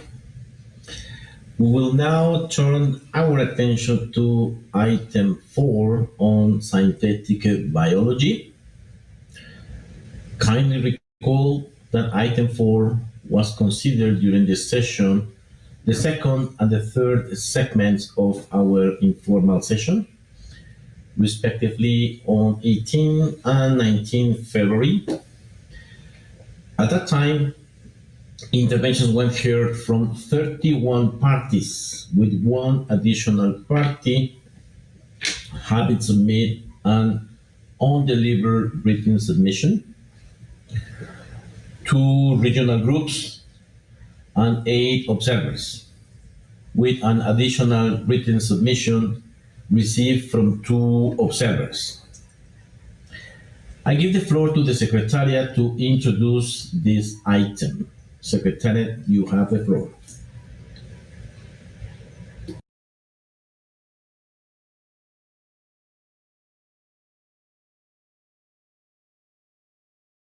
Thank you, Chair. On item 4, the Secretariat has prepared document CBD/SBSTTA-24/4, Reb 1 on synthetic biology, to report on actions taken pursuant to Decision 1419. The document has 5 sections that together present background information, an overview of the process carried out during the intersessional period, a summary of the activities undertaken in response to requests to the Executive Secretary, considerations for new and emerging issues and associated criteria, and a draft recommendation for consideration of the subsidiary body on scientific, technical, and technological advice. This document is complemented by 5 information documents as it's shown on the screen. The subsidiary body is invited to consider these documents and provide a recommendation to the Conference of the Parties at its 15th meeting, amongst other things, on the relationship between synthetic biology and the criteria for new and emerging issues. Thank you, Chair. That was quick. Thank you very much, Secretariat. Before I open the floor for interventions, in order to increase efficiency, I will ask those parties, regional groups, and observers that deliver a statement on this item at the informal session to take floor only in the event that you wish to make significant additional points to add to your previous intervention, not to repeat them, please, and to focus on recommendations in the document. In such cases, please mention those changes briefly and provide them in writing, within the next 12 hours of the closure of this reading. For minor changes, you may simply resubmit your statement. In developing the CRP or non-paper for this agenda item, all comments and suggestions made in your statements, whether in February or today, will be considered carefully. All requests from the floor by parties will be heard on this agenda item. So please, let's be very brief. Statements by other governments, stakeholder groups, and other observers will also be heard as time allows. So let's do our best use of this time. My intention is to finish this agenda item today, so we can continue tomorrow with agenda item 5 on risk assessment and to keep into our schedule. Let's try together to do our best to make it possible. Now I open the floor for interventions on item 4, synthetic biology, starting with regional groups, followed by parties.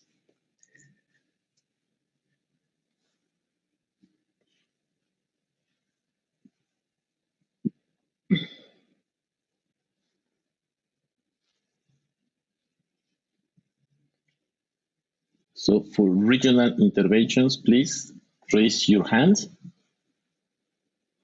I see an NGO asking for the floor. Please, we are now at regional interventions from parties.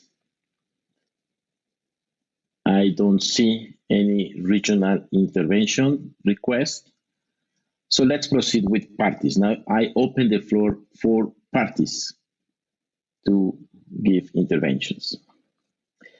Let's start with Mexico, followed by Argentina and Morocco. Mexico tiene la palabra. Gracias, señor presidente. You have the floor, Mexico. Thank you.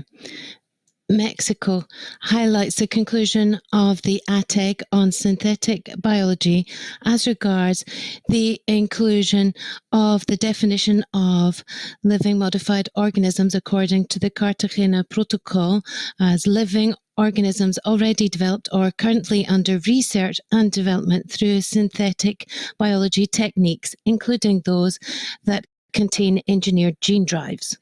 Also, we are in favour of ATEG's suggestion that taking up the Convention's definition on biotechnology should be done since it is broader than the modern technology definition established in the Cartagena Protocol, recognising that all parties to the Convention have obligations related to biotechnology and LMOs.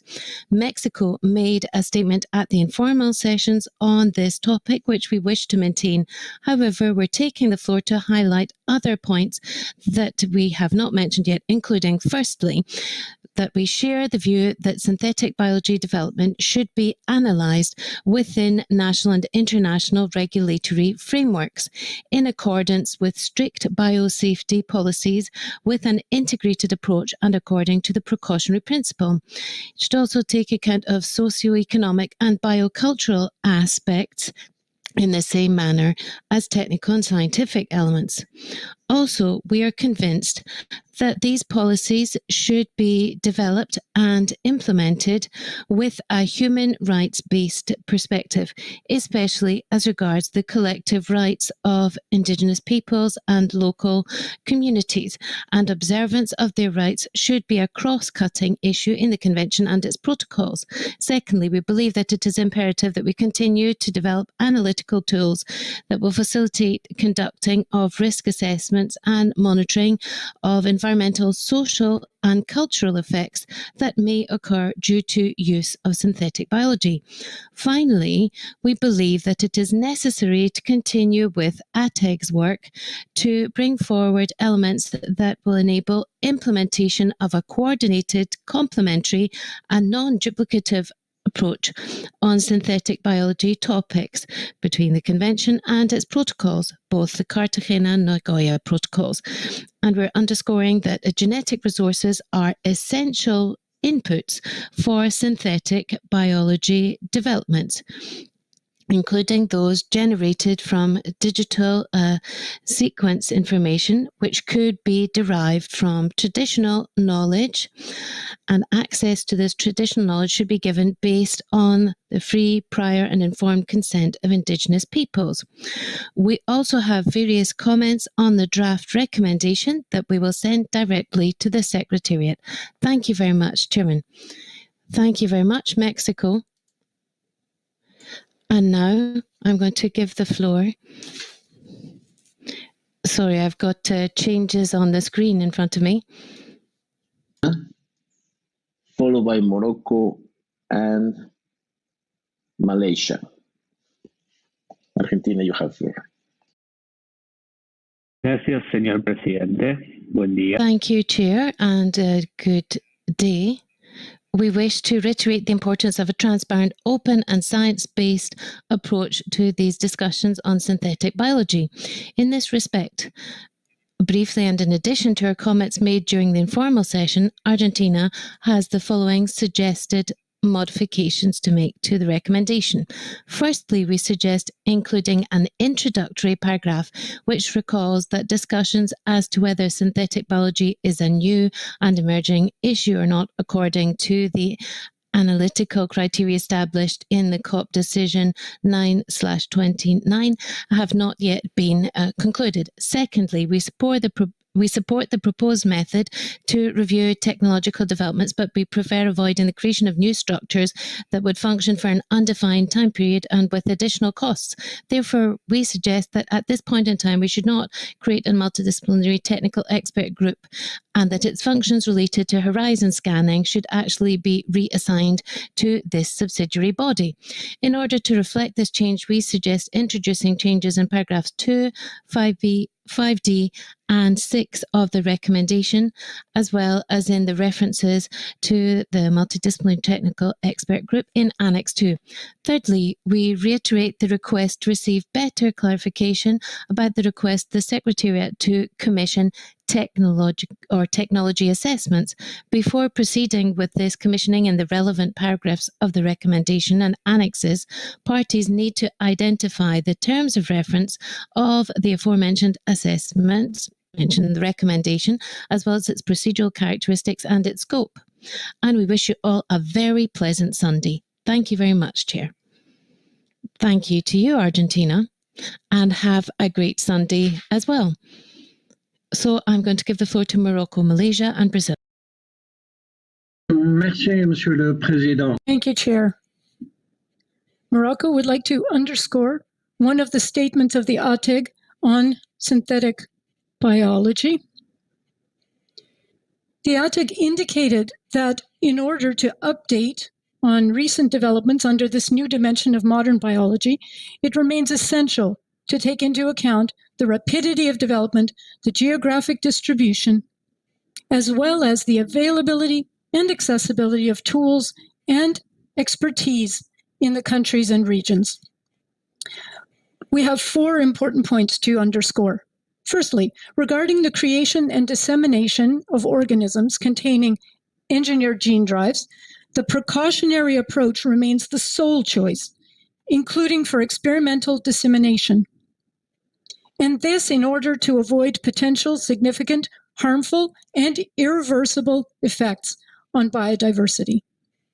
2, synthetic biology creates tools that bring on a shift in the understanding of what a genetic resource is, with the accompanying risk of illegal appropriation of the original source of DNA information. Thus, there exist inherent linkages between the issue of digital sequence information on genetic resources and synthetic biology. 3, the Multidisciplinary Technical Expert Group on Synthetic Biology, which supports the horizon scanning process, should continue, in our opinion, to fill in the knowledge gaps on synthetic biology and on its positive and negative impacts on the 3 convention objectives. This work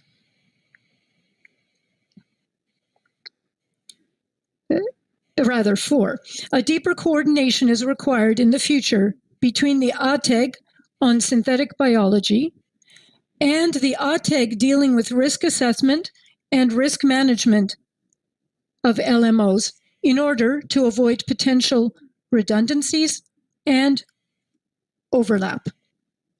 Thank you very much, Chair. Now I give the floor to Malaysia, followed by Brazil and Indonesia. Malaysia. Thank you, Mr. Chair. Distinguished delegates, happy International Day for Biological Diversity. Malaysia recognizes that synthetic biology poses many benefits and possible risks to biodiversity. In this regard, Malaysia has always taken the precautionary approach. We strongly echo calls from the African Group for Digital Sequence Information to be further emphasized within the realm of synthetic biology, taking into cognizance that digital sequence information should also fall under the scope of the CBD and Nagoya Protocol. Malaysia also supports broad and regular horizon scanning, monitoring of synthetic biology, and the setting up of a multidisciplinary expert group for this process. Synthetic biology is a rapidly evolving field to which parties need to understand and respond with equal speed. To this effect, Malaysia supports increased capacity building in the process of risk assessment and risk management, as well as an information exchange platform for synthetic biology on a global level. Malaysia is also of the view that the work of broad and regular horizon scanning, monitoring of synthetic biology on the impact of synthetic biology on biodiversity needs to be continued regardless of whether it remains to be a new and emerging issue. In the globalized world we live in, there will be a continuous new development in synthetic biology like engineered gene drive that may pose risk to biodiversity. This must be met with relevant COP decisions. Thank you, Mr. Chair. Thank you very much, Malaysia. Now I give the floor to Brazil, followed by Indonesia and Colombia and Uganda. Brazil, you have the floor. Thank you, Mr. Chair. Nice to see you again. As we had the chance to state previously, Brazil believes that synthetic biology provides us with many tools to address the drivers of biodiversity loss and foster the sustainable use of biodiversity.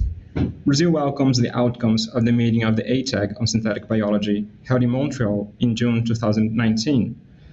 However, we would like to express our deep concern regarding the challenges in applying the criteria to identify new and emerging issues as set out in Decision 9/29, paragraph 12.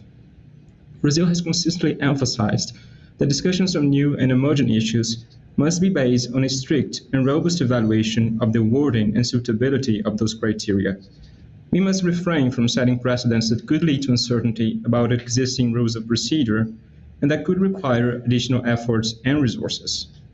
Therefore, Brazil's assessment remains that synthetic biology does not meet the 7 new and emerging issue criteria. Given the challenges in applying this criteria, Brazil believes it would be premature to establish the process for broad and regular horizon scanning, monitoring, and assessment at this stage.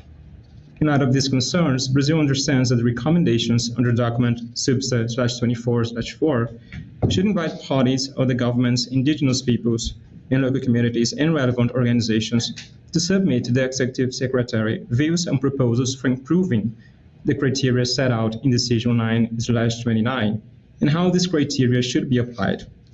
Likewise, we would suggest requesting the Executive Secretary to convene online discussions based on the submissions of views. We need to remind ourselves that the 7 criteria for new and emerging issues were established to prevent the proliferation of topics under the Convention. Finally, Brazil is of the view that the recommendations should urge parties to increase capacity building for developing countries and IPLCs and support technology transfer as well, to enable them to engage in the assessment of the actual and potential impacts of synthetic biology. From our perspective, we can only achieve a balanced and comprehensive understanding of the impacts of synthetic biology if we address the capacity gaps of developing countries. We will submit written comments and look forward to contributing to further discussions. Thank you very much, Mr. Chair. Muito obrigado, Brazil. Now we give the floor to Indonesia, followed by Colombia, Uganda, and Korea. Indonesia, you have the floor. Thank you, Chair.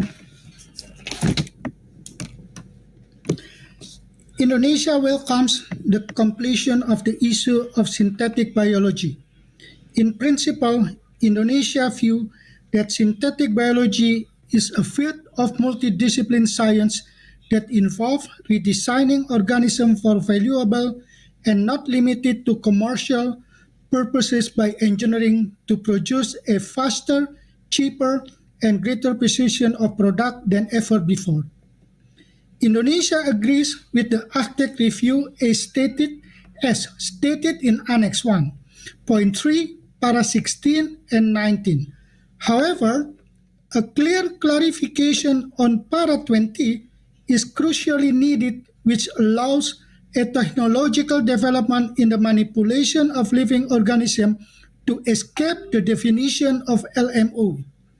Indonesian view that synthetic biology is a continuation of part of the genetic resources, so that any modification needs to adhere and uphold to the principle of prudence. Likewise, if the development of synthetic biology technology is the result from expanding the existing information source from DSI, it shall follow the provision governed in the Nagoya Protocol.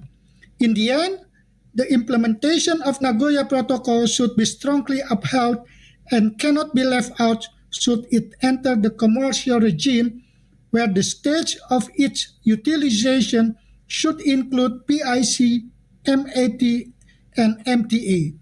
This principle shall be implemented inclusively in integral manner.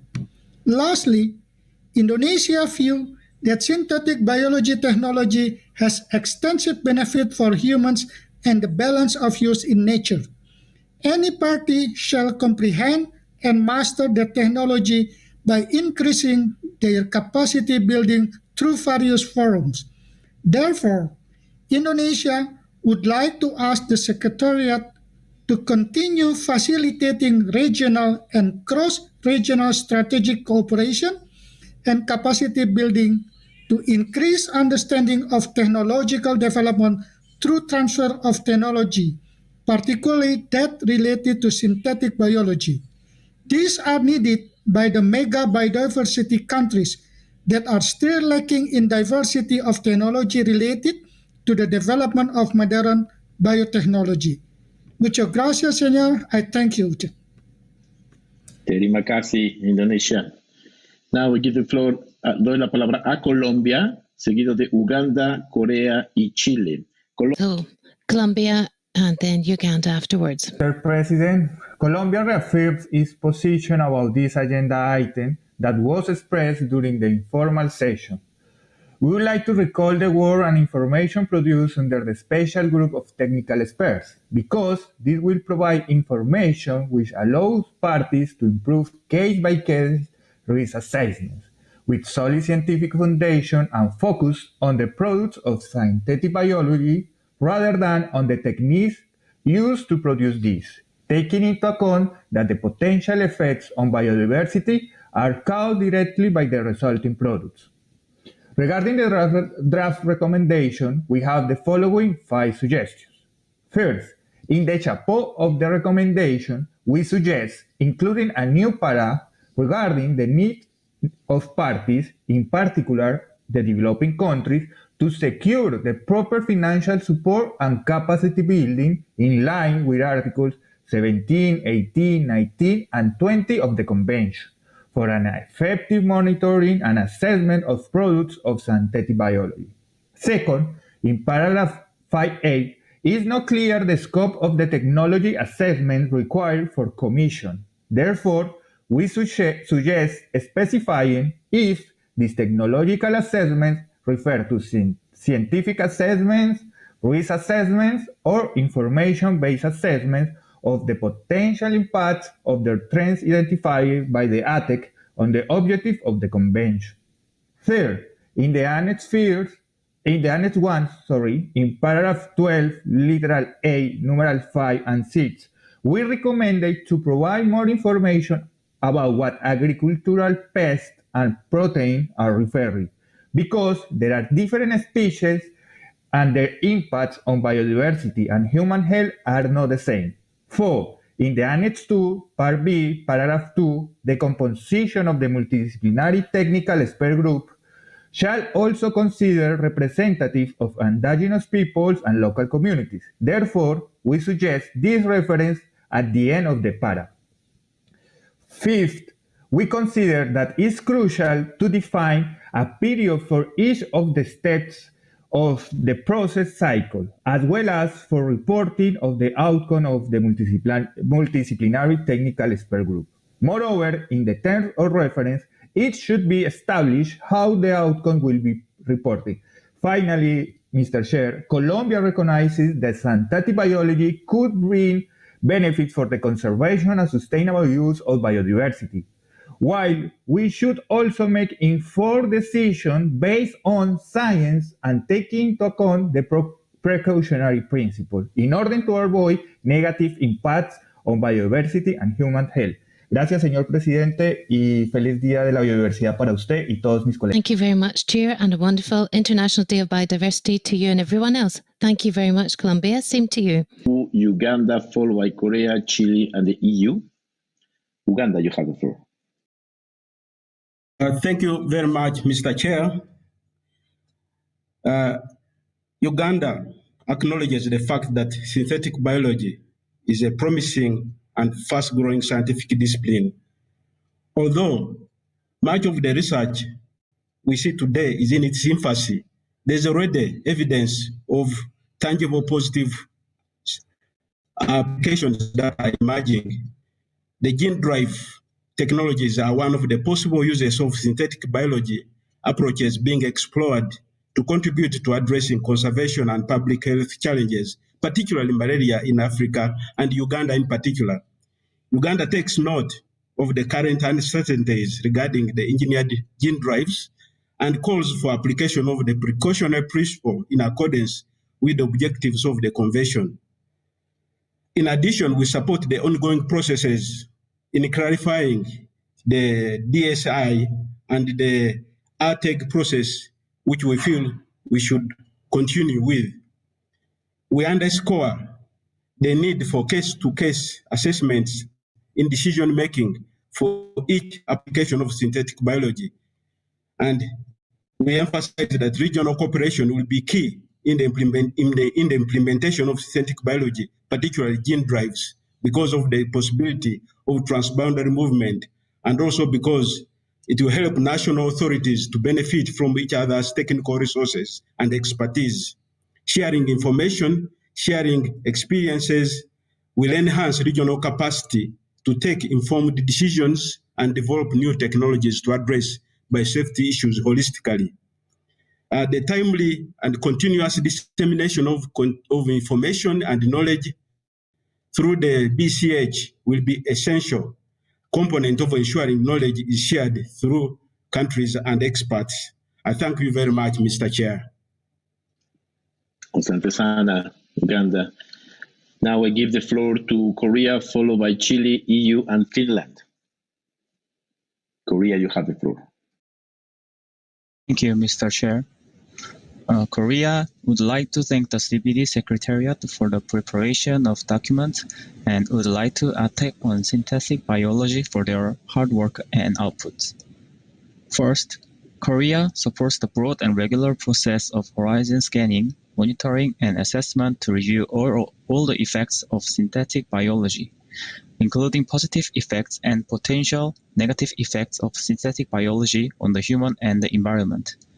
Annex 2, Table 1 of the CBD/Substa/24/4/F1 provides that the process consists of 4 steps: information gathering, synthesis of information, assessment, and reporting on outcomes. Korea is of the view that for a successful work of the process, suggested considerations in each step needs to be well implemented by the main actors. Second, Korea supports the establishment of Multidisciplinary Technical Expert Group, MTEC, to assist and support the process of horizon scanning, monitoring, and assessment on synthetic biology. Considering the features and wide range of applications of synthetic biology as a new biotechnology, expertise from various fields and cultures are very significant. Therefore, the information review and analysis needs to be conducted effectively and comprehensively through the MTEC, which has multidisciplinary experts, including scientists and policymakers who are properly selected and organized. Finally, based on the fact that there are both the growing expectations and increased concerns on the synthetic biology and its possible impacts, Korea would like to ask the Secretariat further support information collection by the tools of commissioning, technology assessment, or online discussion, as well as information sharing. Thank you, Mr. Chair. Thank you very much, Korea. I still hear a lot of support on the precautionary approach to keep working on with the horizon scanning, also the establishment of this ATEC, and to continue in this line. Now I give the floor to Chile, followed by EU, Finland, and France. Chile tiene la palabra. You have the floor, Chile. Chair, can you hear me? Perfect. Chair, delegates, please receive warm greetings from Chile. We recognize that synthetic biology, amongst its uses, describes great benefits to people and ecosystems. We believe that the current and future information should focus on defining the possible negative and positive impacts that it can cause on biodiversity and on other areas. We are in favour of the development and research into new topics such as synthetic biology that can support conservation of biodiversity. We believe that greater progress on research and practices will facilitate the delivery of guidelines and guidance for regulatory, administrative or financial changes that may be required in a given country. We'd also like to emphasise the importance of cooperation and the involvement of the contracting parties in the processes that are underway on the progress, the use and risks to consider the implementation of this technology in an informed and responsible way. Thus, we suggest generation of various collaboration bodies or mechanisms and transfer of knowledge that would support this exchange with other parties on progress made with this technology. Thank you very much. Have a great day or a great evening to everyone. Thank you very much. Chile. EU, followed by Finland, France, and Estonia. EU, you have the floor. Thank you. Thank you, Chair, for giving me the floor to speak on behalf of the European Union.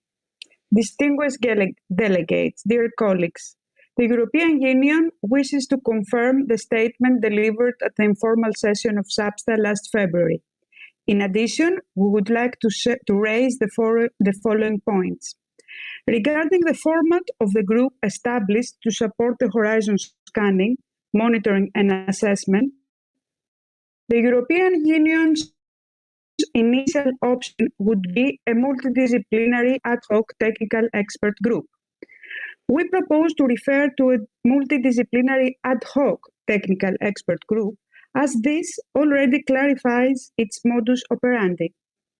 However, we are ready to evaluate any other format, provided it guarantees the necessary expertise and efficient operation. Regarding the process of horizon scanning, monitoring and assessment, we believe it is important to ensure its effectiveness and envisage the possibility for improvements, if needed, for the next intersessional period. Therefore, the European Union proposes an interim report on the effectiveness of the process provided by the Executive Secretary to the SBSTTA at its 26th meeting.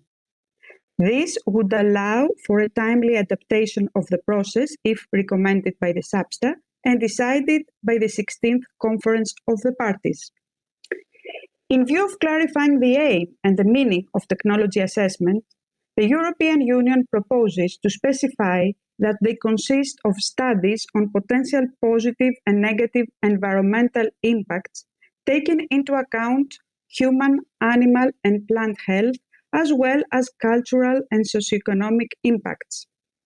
Finally, with respect to evaluating synthetic biology, again,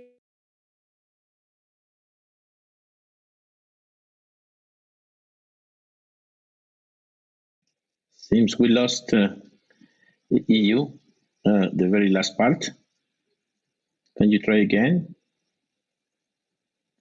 Union does not see the necessity to go beyond the work performed so far by ATEC and SBSTTA-24. Together with the statement, the European Union will submit amendments to the draft recommendation. Thank you very much, Chair. Thank you very much, EU. Now I give the floor to Finland, followed by France, Estonia, and South Africa. Finland, you have the floor. Thank you, Mr. Chair. I hope you can hear me. And dear colleagues, we would like to support the previous statement.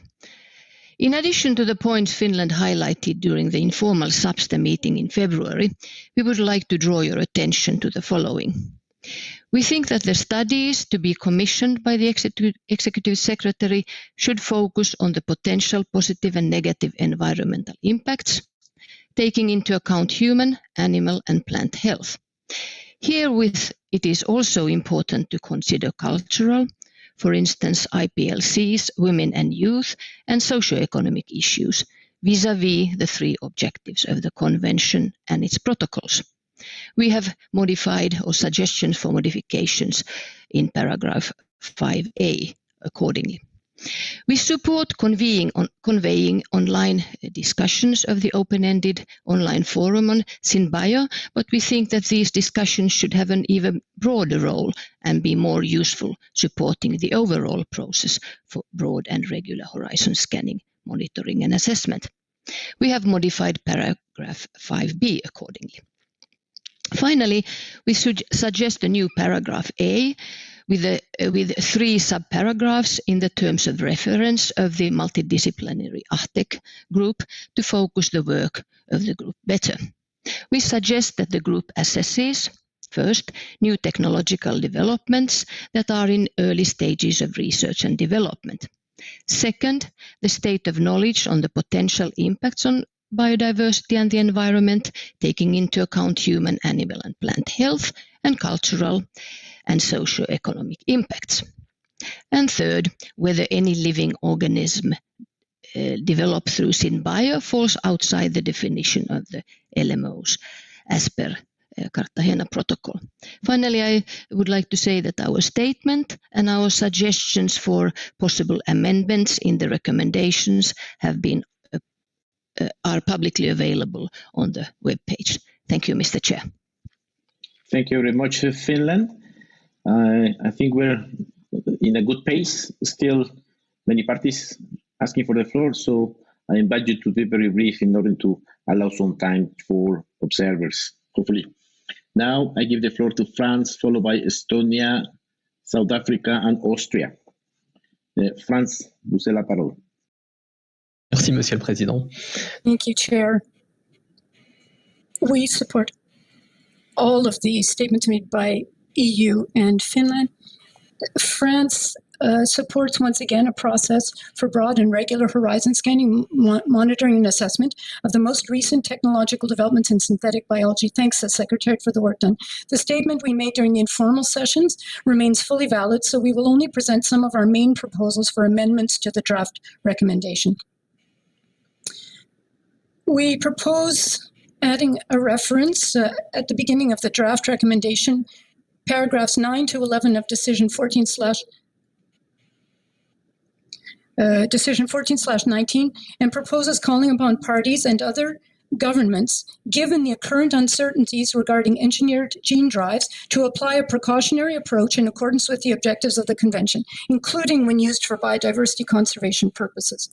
With respect to evaluating synthetic biology against the criteria of new and emerging issues, as listed in paragraph 12 of Decision 9/29, we do not see the necessity of doing further work going beyond ATEG and Substat 22, and do not believe it advisable to reopen the discussion. As stated before, these are only a brief overview of some of our proposals, and we have submitted in written format the entirety of our proposed amendments to the draft recommendation. Thank you. Merci, La France. Now I give the floor to South Africa, followed by Austria and Peru.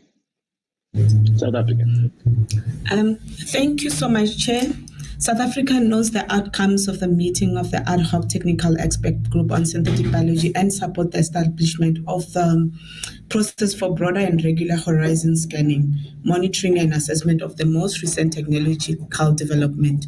We also support the periodic review of the effectiveness of the process in this regard. However, we would also like to request that the first review of the process consider the practicality of the proposed periodicity given the information that would have been gathered in the first cycle. South Africa also support the approach of grouping new technological developments into thematic trends that could inform a process for horizon scanning, noting that some identified technological trends may in themselves not be synthetic biology. South Africa notes that technological development within the various trends could be at different stage and therefore requests that the horizon scanning process includes information on the status and level of application of use of synthetic biology as per the operational definition. In further consideration of the ITAC report and taking into account the current uncertainties regarding engineered gene drives. South Africa would also like to recall paragraph 11 of Decision 1419, wherein parties and other government were requested to take a precautionary approach. Furthermore, we would like to recall paragraph 7 of Decision 1419, which further emphasized the need for a coordinated, complementary, and non-duplicative approach on issues relating to synthetic biology. South Africa knows the establishment of the multidisciplinary technical expert group to support the process for broader regular horizons scanning, monitoring, and assessment in accordance to the proposed terms of reference. South Africa is of the view that the establishment of the MTEC requires further reflection to avoid creating a process that will fail to deliver on its mandates, also taking into account other mechanisms that are available under the convention. South Africa knows the gaps with regard to the availability of analytical tools for the detection, identification, and monitoring of some products and organisms of synthetic biology, and is of the view that the report of the discussion as convened by the Executive Secretary, which also covered this issue, would have been beneficial to support this work as per the Decision 1419. In conclusion, South Africa knows the challenges experienced by the ITEC in bringing into context the criteria for new and emerging issues as contained in paragraph 12 of the Decision 929, and we wish to see a specific recommendation on the recommendation on to the COP as per Decision 1419, paragraph 18A to C. Thank you, Chair. Thank you very much, South Africa. I hear also support for the establishment of this multidisciplinary technical expert group on synthetic biology, among other things. Now I give the floor to Austria, followed by Peru, Germany, and Switzerland. Austria, you have the floor. Thank you very much, Mr. Chairman, distinguished delegates. A good Sunday to everybody. Austria supports the statements having been presented by the European Union, by Finland and France. And we have provided the main elements of our position and proposed amendments already at the informal SBSTTA meeting in February. And as you requested, Chair, I would like to briefly add the following points. We believe that multidisciplinary expertise is needed for the horizon scanning process, especially in the assessment step. And therefore, the terms of reference of the multidisciplinary ad hoc technical expert group are particularly important, should be specified therefore in paragraph 1 of Annex B, by adding 3 subparagraphs outlining that the tasks of the group are to assess, first, the new technological developments in synthetic biology that are in early stages of research and development, second, the state of knowledge on the potential impacts on biodiversity and the environment of current and future synthetic biology applications, taking into account human, animal, and plant health, and cultural and socioeconomic impacts. And third, whether any LMO developed through new developments in synthetic biology fall outside the definition of LMOs as per the Cartagena Protocol. We have modified the Annex B accordingly and will upload our statements and all suggested amendments to the webpage to be publicly available. Thank you very much, Mr. Chairman. Vielen Dank, Austria. Now, I give doy la palabra a Perú, seguido de Alemania, Suiza y Ecuador. Peru, Germany, and then Sweden. Peru, you have the floor first. We would like to recognise the work that's been done by the ATEC on synthetic biology and the Executive Secretary. Synthetic biology is developing quickly and it's a cross-cutting issue with various benefits and also possible adverse effects on the objectives of the Convention. We need to have a case-by-case basis, and we need to look at the risk assessments on LMOs and what's happened also with invasive alien species. Could you please close down Peru? Peru considers that it's important to have horizon scanning on a regular basis to look at new technological developments with synthetic biology, and we need to have assessments of this. And we welcome the 4 steps that would have been put forward for the ATEC to carry out these tasks, to collect information, systematize information, carry out assessment, and then communicate the results. At the same time, we also think that we need to carry out technology assessments on the trends in synthetic biology identified by the experts group. Peru agrees that there needs to be a multidisciplinary technical expert group on synthetic biology to support the horizon scanning. However, we recommend that when setting up this multidisciplinary group, we need to guarantee participation of representatives from civil society, from the agriculture and health and industrial sectors, amongst others, as well as Indigenous communities, to take into account of socioeconomic and cultural aspects. And we think that synthetic biology is a subject that's very technical. And so we need to define the selection criteria in an objective way to guarantee that we've got the right expertise and no conflicts of interest and correct contributions based on scientific evidence. Finally, when it comes to synthetic biology, it goes beyond conservation, sustainable use, biodiversity alone. That is why other organizations and conventions and international treaties are also discussing the possible effects of synthetic biology. That is why we'd like to invite the Executive Secretary to work with these conventions, organizations such as the World Health Organization, CITES and the IUCN when dealing with these biodiversity and synthetic biology issues. Thank you very much, Peru. And I'm going to give the floor to Germany, followed by Sweden, Ecuador, and Italy. But first of all, Germany, please. Germany would like to support the EU, France, Finland, and Austria. We would also like to thank the Secretariat for organizing the digital format of the formal SBSTTA-24. This intervention is in addition to the statement made at the informal SBSTTA meeting, which remains valid. Germany does not see the necessity to do further work with respect to evaluating synthetic biology against the criteria of new and emerging issues. We should focus our work on the establishment of the horizon scanning process of the most recent technological developments in synthetic biology, which needs to be clearly described. We suggest two rounds of horizon scanning during 2 consecutive intersessional periods. We are of the opinion that an interim report on the effectiveness of the process after the first round would be appropriate to be able to adapt the process if needed. We submitted our suggestions to amend the draft recommendation in writing. Thank you, Chair. Dankeschön, Germany. Now we give the floor to Switzerland, followed by Ecuador, Italia y Cuba. Suiza tiene la palabra. Thank you, Mr. Chair. So, our statement, first of all, I would like to support the statement made by EU, Finland, France, Austria, and Germany too. And reiterate that our statement made at the informal meeting earlier this year stays fully valid, but we would like to make the following remarks still.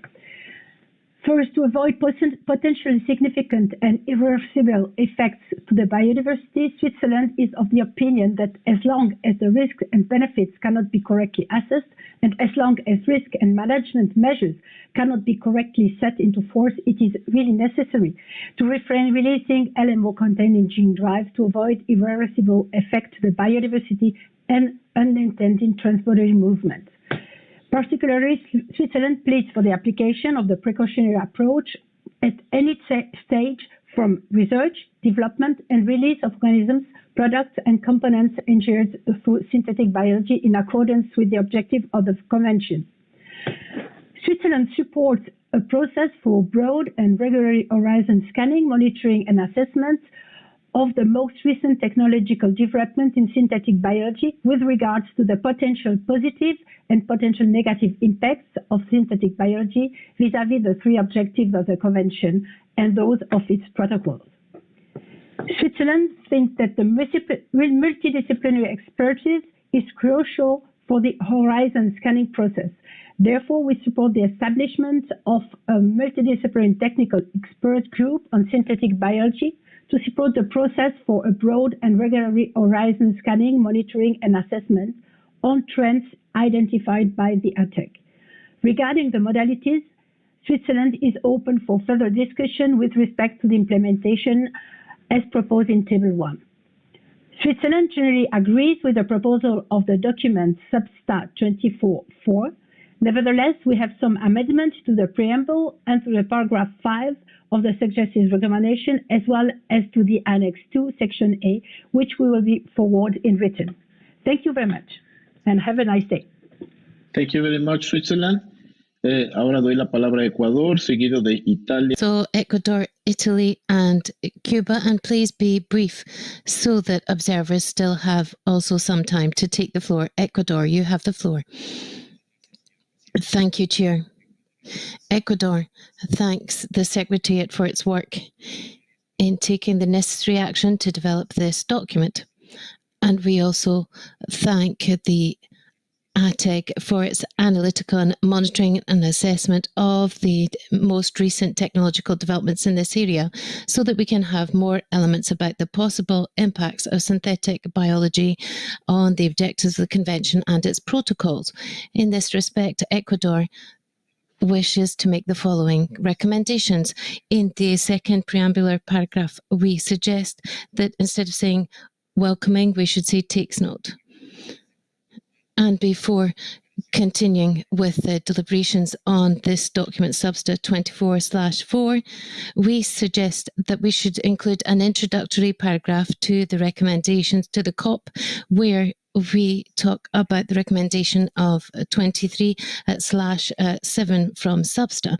And then when it comes to analysis of the elements which are included in the decision 9/29 for determining new and emerging issues. And we have specific comments on the document. However, we've had 8 years of assessment of synthetic biology, so I think that we have to take a decision on the status of synthetic biology in accordance with the procedural terms laid out in the Convention, and we would like to collaborate and make our contributions in the corresponding contact group. Thank you very much, Chair. Thank you very much, Ecuador. So now Italy, then Cuba, and that will be the end of the interventions from parties. So Italy, please, you have the floor. Italy. Thank you, Mr. Chair. I hope you can hear me. That's great. Thank you for giving me the floor. Chair, Italy wished to support the statement made by the EU, Austria, Germany, and other EU member states. It wants to stress the importance to continue addressing the issues of synthetic biology, and underlines the need to ensure the gathering and reviewing of new information to support the identification and the assessment of the related potential impacts, either positive and negative.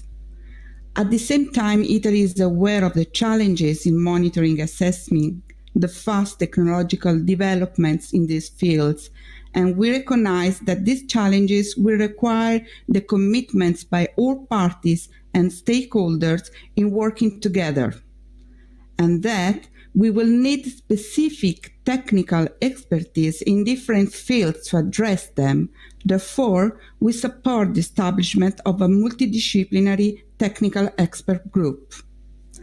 Furthermore, for this reason, Italy supports the proposal to establish a process for a broad and regular horizon scanning as it's foreseen in paragraph 1 of the draft recommendation. Nevertheless, Italy is of the opinion that the process should be repeated at least for 2 intersessional periods between the 16 and 17 meetings of the Conference of the Parties to ensure its efficient and comprehensive implementation. Furthermore, Italy retains that an interim assessment performed by Substa after the first intersessional period will be appropriated. Chair, Italy has just one more comment on the draft recommendation, and this is referred to paragraph 5b. Italy agrees on the proposal that the work necessary to carry out the horizon scanning process should be supported by an online discussion to allow the involvement of all potential stakeholders, including IPLC, youth, and women. And we suggest undertaking the discussion through the open-ended online forum on synthetic biology. We will upload our statement on the web page. Thank you for the attention, Chair. Grazie mille, Italia. Última intervención de las partes. Cuba tiene la palabra. So final comment from the parties. Cuba, you have the floor. Thank you, Chair. Good afternoon to everyone, or good morning, good evening. Correct management of synthetic biology is extremely relevant. There are rapid developments, So we need to have broad and regular analysis on the knowledge and recently emerging technology that can bring benefits and also have adverse effects on biodiversity. So it's a cross-cutting issue in the convention and its protocols. Cuba recognizes the potential benefits of this technology, and there needs to be the necessary access granted to this. But this needs to be done with reasonable safety and in a responsible way. That implies that there needs to be a vigorous institutional and capacity building process as well as transfer of technology so that developing countries such as Cuba are in better conditions to be able to deal with these new research methods and the development of new products. We don't want to prohibit, but rather regulate and control in an appropriate way what's going on and avoid accidental release of the products of research and contained use. And so we need to be careful with release. If we use this too quick, this could cause damage to biodiversity and human health and would have an impact on our One Health approach. It only makes sense if we have risk assessments with solid scientific basis on a case-by-case basis, and we need to have adequate methods for measuring the risk, and we need to have the proper consent and approval from IPLCs that could be affected by this. And all this would put us in a better position to avoid, firstly, or being able to mitigate potential adverse effects. On the subject as to whether synthetic biology is a new and emerging issue or not, I'd like to remind you that the ATEG at its last meeting recognized that it was difficult to be able to contextualize and understand the criteria for that. So Cuba thinks that this has to be, these criteria need to be reviewed and improved. We think that synthetic biology in general should actually consider new and emerging issues where there's accelerated development so that we can review the regulatory side of things. We need to pay close attention to this in the scientific community together with many other actors. Thank you very much. And I'm afraid this sound was very bad there for the interpreters.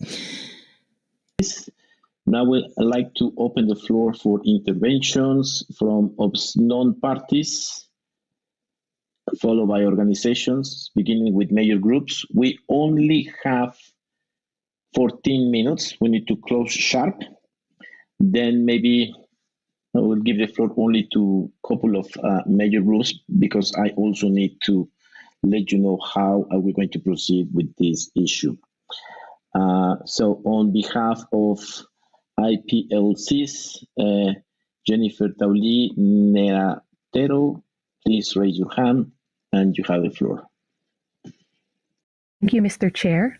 I make this statement on behalf of the International Indigenous Forum on Biodiversity and the Indigenous Women's Biodiversity Network. For Indigenous peoples, Mother Earth and nature is alive and sacred in its whole and natural form.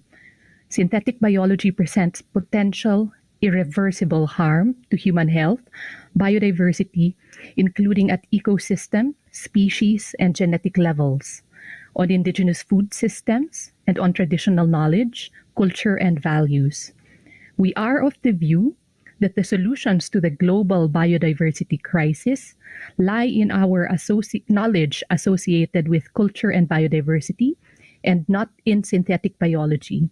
In this regard, it is important to ensure the precautionary principle and the free, prior, and informed consent of Indigenous peoples. In line with our statement at the informal sessions, we would like to focus on proposals for changes in the draft decision and in Annex 2. In paragraph 2 of the draft decision, we would like to include the full and effective participation of Indigenous peoples from the 7 socio-cultural regions recognized by the UN Permanent Forum on Indigenous Issues in the establishment of the Multidisciplinary Technical Expert Group. We would also like to add a new paragraph requesting the organization, in coordination with Indigenous peoples, including Indigenous women and youth, of culturally appropriate activities such as regional dialogues and exchanges of experiences on the impact of synthetic biology on biodiversity in the lands territories, and waters of indigenous peoples. In paragraph 1 of section B, annex 2, on the terms of reference for the expert panel, we would like to propose a new subparagraph E on the examination and assessment of the potential socio-economic, cultural, and environmental impacts of applications of new synthetic biology techniques on indigenous peoples. This assessment should aim to identify options to mitigate potential impacts of synthetic biology on the value of biological diversity in terrestrial and marine ecosystems in line with SDG Goal 15 and on traditional knowledge, taking into account the 2017 and 2019 reports of the ATEG and of the expert group on Article 26 of the Cartagena Protocol. In paragraph 2, finally, on the composition of the panel, we propose including at least 7 representatives of indigenous peoples from the socio-cultural regions under the Permanent Forum on Indigenous Issues. Mr. Chair, we have submitted these proposals in writing, and we would like to request support from parties for these proposals. Thank you very much. Thank you very much. I remind parties, if there is some support from observers' interventions, please write it on the chat and not to ask for the floor. And the last intervention from major groups will be Friends of the Earth for CBD Alliance. So CBD Alliance, you have the floor. Thank you, Mr. Chair. On behalf of the CBD Alliance, I would like to express our serious concerns about the unassessed and unregulated risks of synthetic biology and outline several steps that should be reflected in the SBSTA text and recommendations for the upcoming COP. We also note that our previous statements on synthetic biology to the informal session in February still stand. First, synthetic biology is clearly considered a new and emerging issue for the CBD, and we thank the ATEG for its continued work.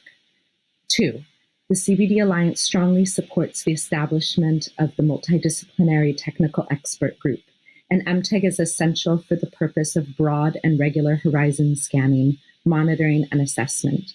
The MTEG should draw from an inclusive and wide range of geographical representation and expertise, including that of Indigenous peoples, local communities, civil society, and small-scale food producers. The MTEG should start with evaluating and assessing participatory technology assessments methodologies in order to enable effective assessments, in particular for health, socioeconomic, and cultural and ethical impacts. 3, horizon scanning, monitoring, and assessment processes should be informed by the trends in new technological developments in synthetic biology and synthetic biology applications that are in early stages of research and development, as identified by the most recent ATEG on synthetic biology. These trends should include new transient modification biotechnologies such as RNAi sprays. 4, engineered gene drives pose unprecedented risks due to their intended design to perform indefinite population-wide engineering via the release of genetic engineering machinery into wild populations, unless and until there are proven mechanisms for controlling, stopping, recalling, and reversing gene drive organisms and mitigating their effects. We need an immediate global moratorium on the release of gene drive organisms into the environment, including experimental release.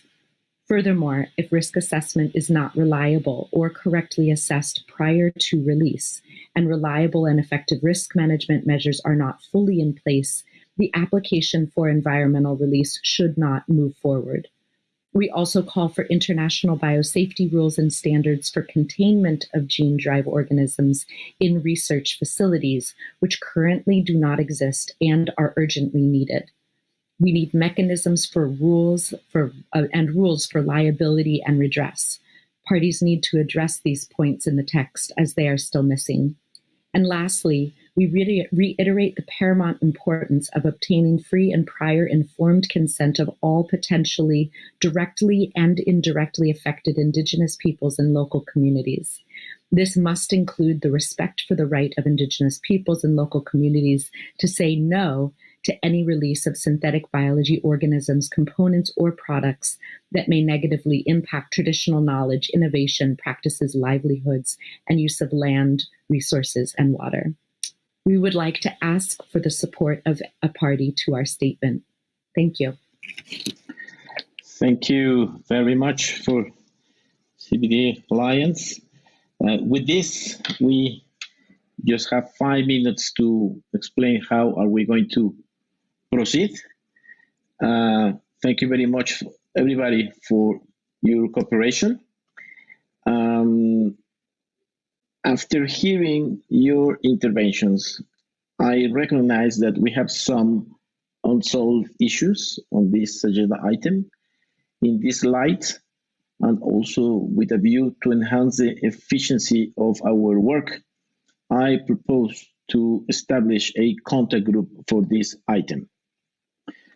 When considering synthetic biology, the contact group will do so based on the following specific mandate: work on the annex of the draft recommendation, which contains the details of the process for horizon scanning, and on the following paragraphs, which are related to the horizon scanning process: 1, 2, 3, 4, and 6, as well as relevant sections from paragraph 5. This should be the main task of the group. We should work towards compromise. From the interventions here, it seems that in spite of clearly divergent views on whether or not synthetic biology should be considered a new and emerging issue, there seems to be a general agreement that the work on this topic should continue. Furthermore, in Decision 1419, parties agreed that horizon scanning of new technological developments in synthetic biology was needed, and request the ATEC to provide options on how to carry out this process. These options are now the main issue for discussion at SBSTTA-24 under this agenda item. Therefore, the mandate of the contact group has been based on work around horizon scanning and not on whether or not it is a new and emerging issue. The contact group will be co-chaired by Ms. Ntakatseni Shidada from South Africa and Mr. Werner Schenkel from Germany. A non-paper will be produced and made available 36 hours before the first meeting of the contact group. The first meeting of the contact group will take place on June 1st from noon to 3 p.m. Montreal time, and the second meeting on June 3rd from 7 a.m. to 10 a.m. Montreal time. Finally, I would like to remind you to make sure that you have uploaded your statements in the online system, or to do so within the next 12 hours, which will facilitate the work of the contact group co-chairs and the secretariat in preparing the non-paper. I would like to say a few words about the way contact groups will operate during this substep. Please note that you will be able to connect to the contact group 60 minutes before the start time. The secretary will provide technical training and testing 30 minutes before the contact groups. The contact group session will last up to 3 hours. Contact groups are open to participation by all parties, other governments, and observers. The usual practice and rules will apply to participation of observers, They may speak at the discretion of the co-chairs and giving the floor after parties speaks. Any substantive proposal from an observer must be supported by at least one party. Parties are invited to provide their support to observers' statements through the chat function. As per usual practice, the sessions cannot be recorded or shared through social media. Please note that the contact groups are only accessible through the interaction system. To maintain the integrity of the system, we ask parties and organizations to limit themselves to 1 or 2 speakers, with the understanding that remaining members of delegation can follow the discussion as viewers, and they may exchange the speakers at any time. The contact groups will work in English, and accordingly, non-papers considered at the meetings of the group will be in English. So, distinguished delegates, it is now close to 10 a.m., just 1 minute, and I would like to bring this session for a close for today. Please note that we will reconvene at 7 a.m. Montreal time tomorrow, Monday 24th, to take up item 5 on risk assessment. Have a good rest of the day, evening, and I remind you to be sure to check the schedule tab on the meeting homepage on a regular basis so you will be up to date on the schedule for meetings of the plenary sessions and contact groups and the agenda items scheduled to be addressed, as well as the availability of any CRP documents. This meeting is adjourned. Thank you very much.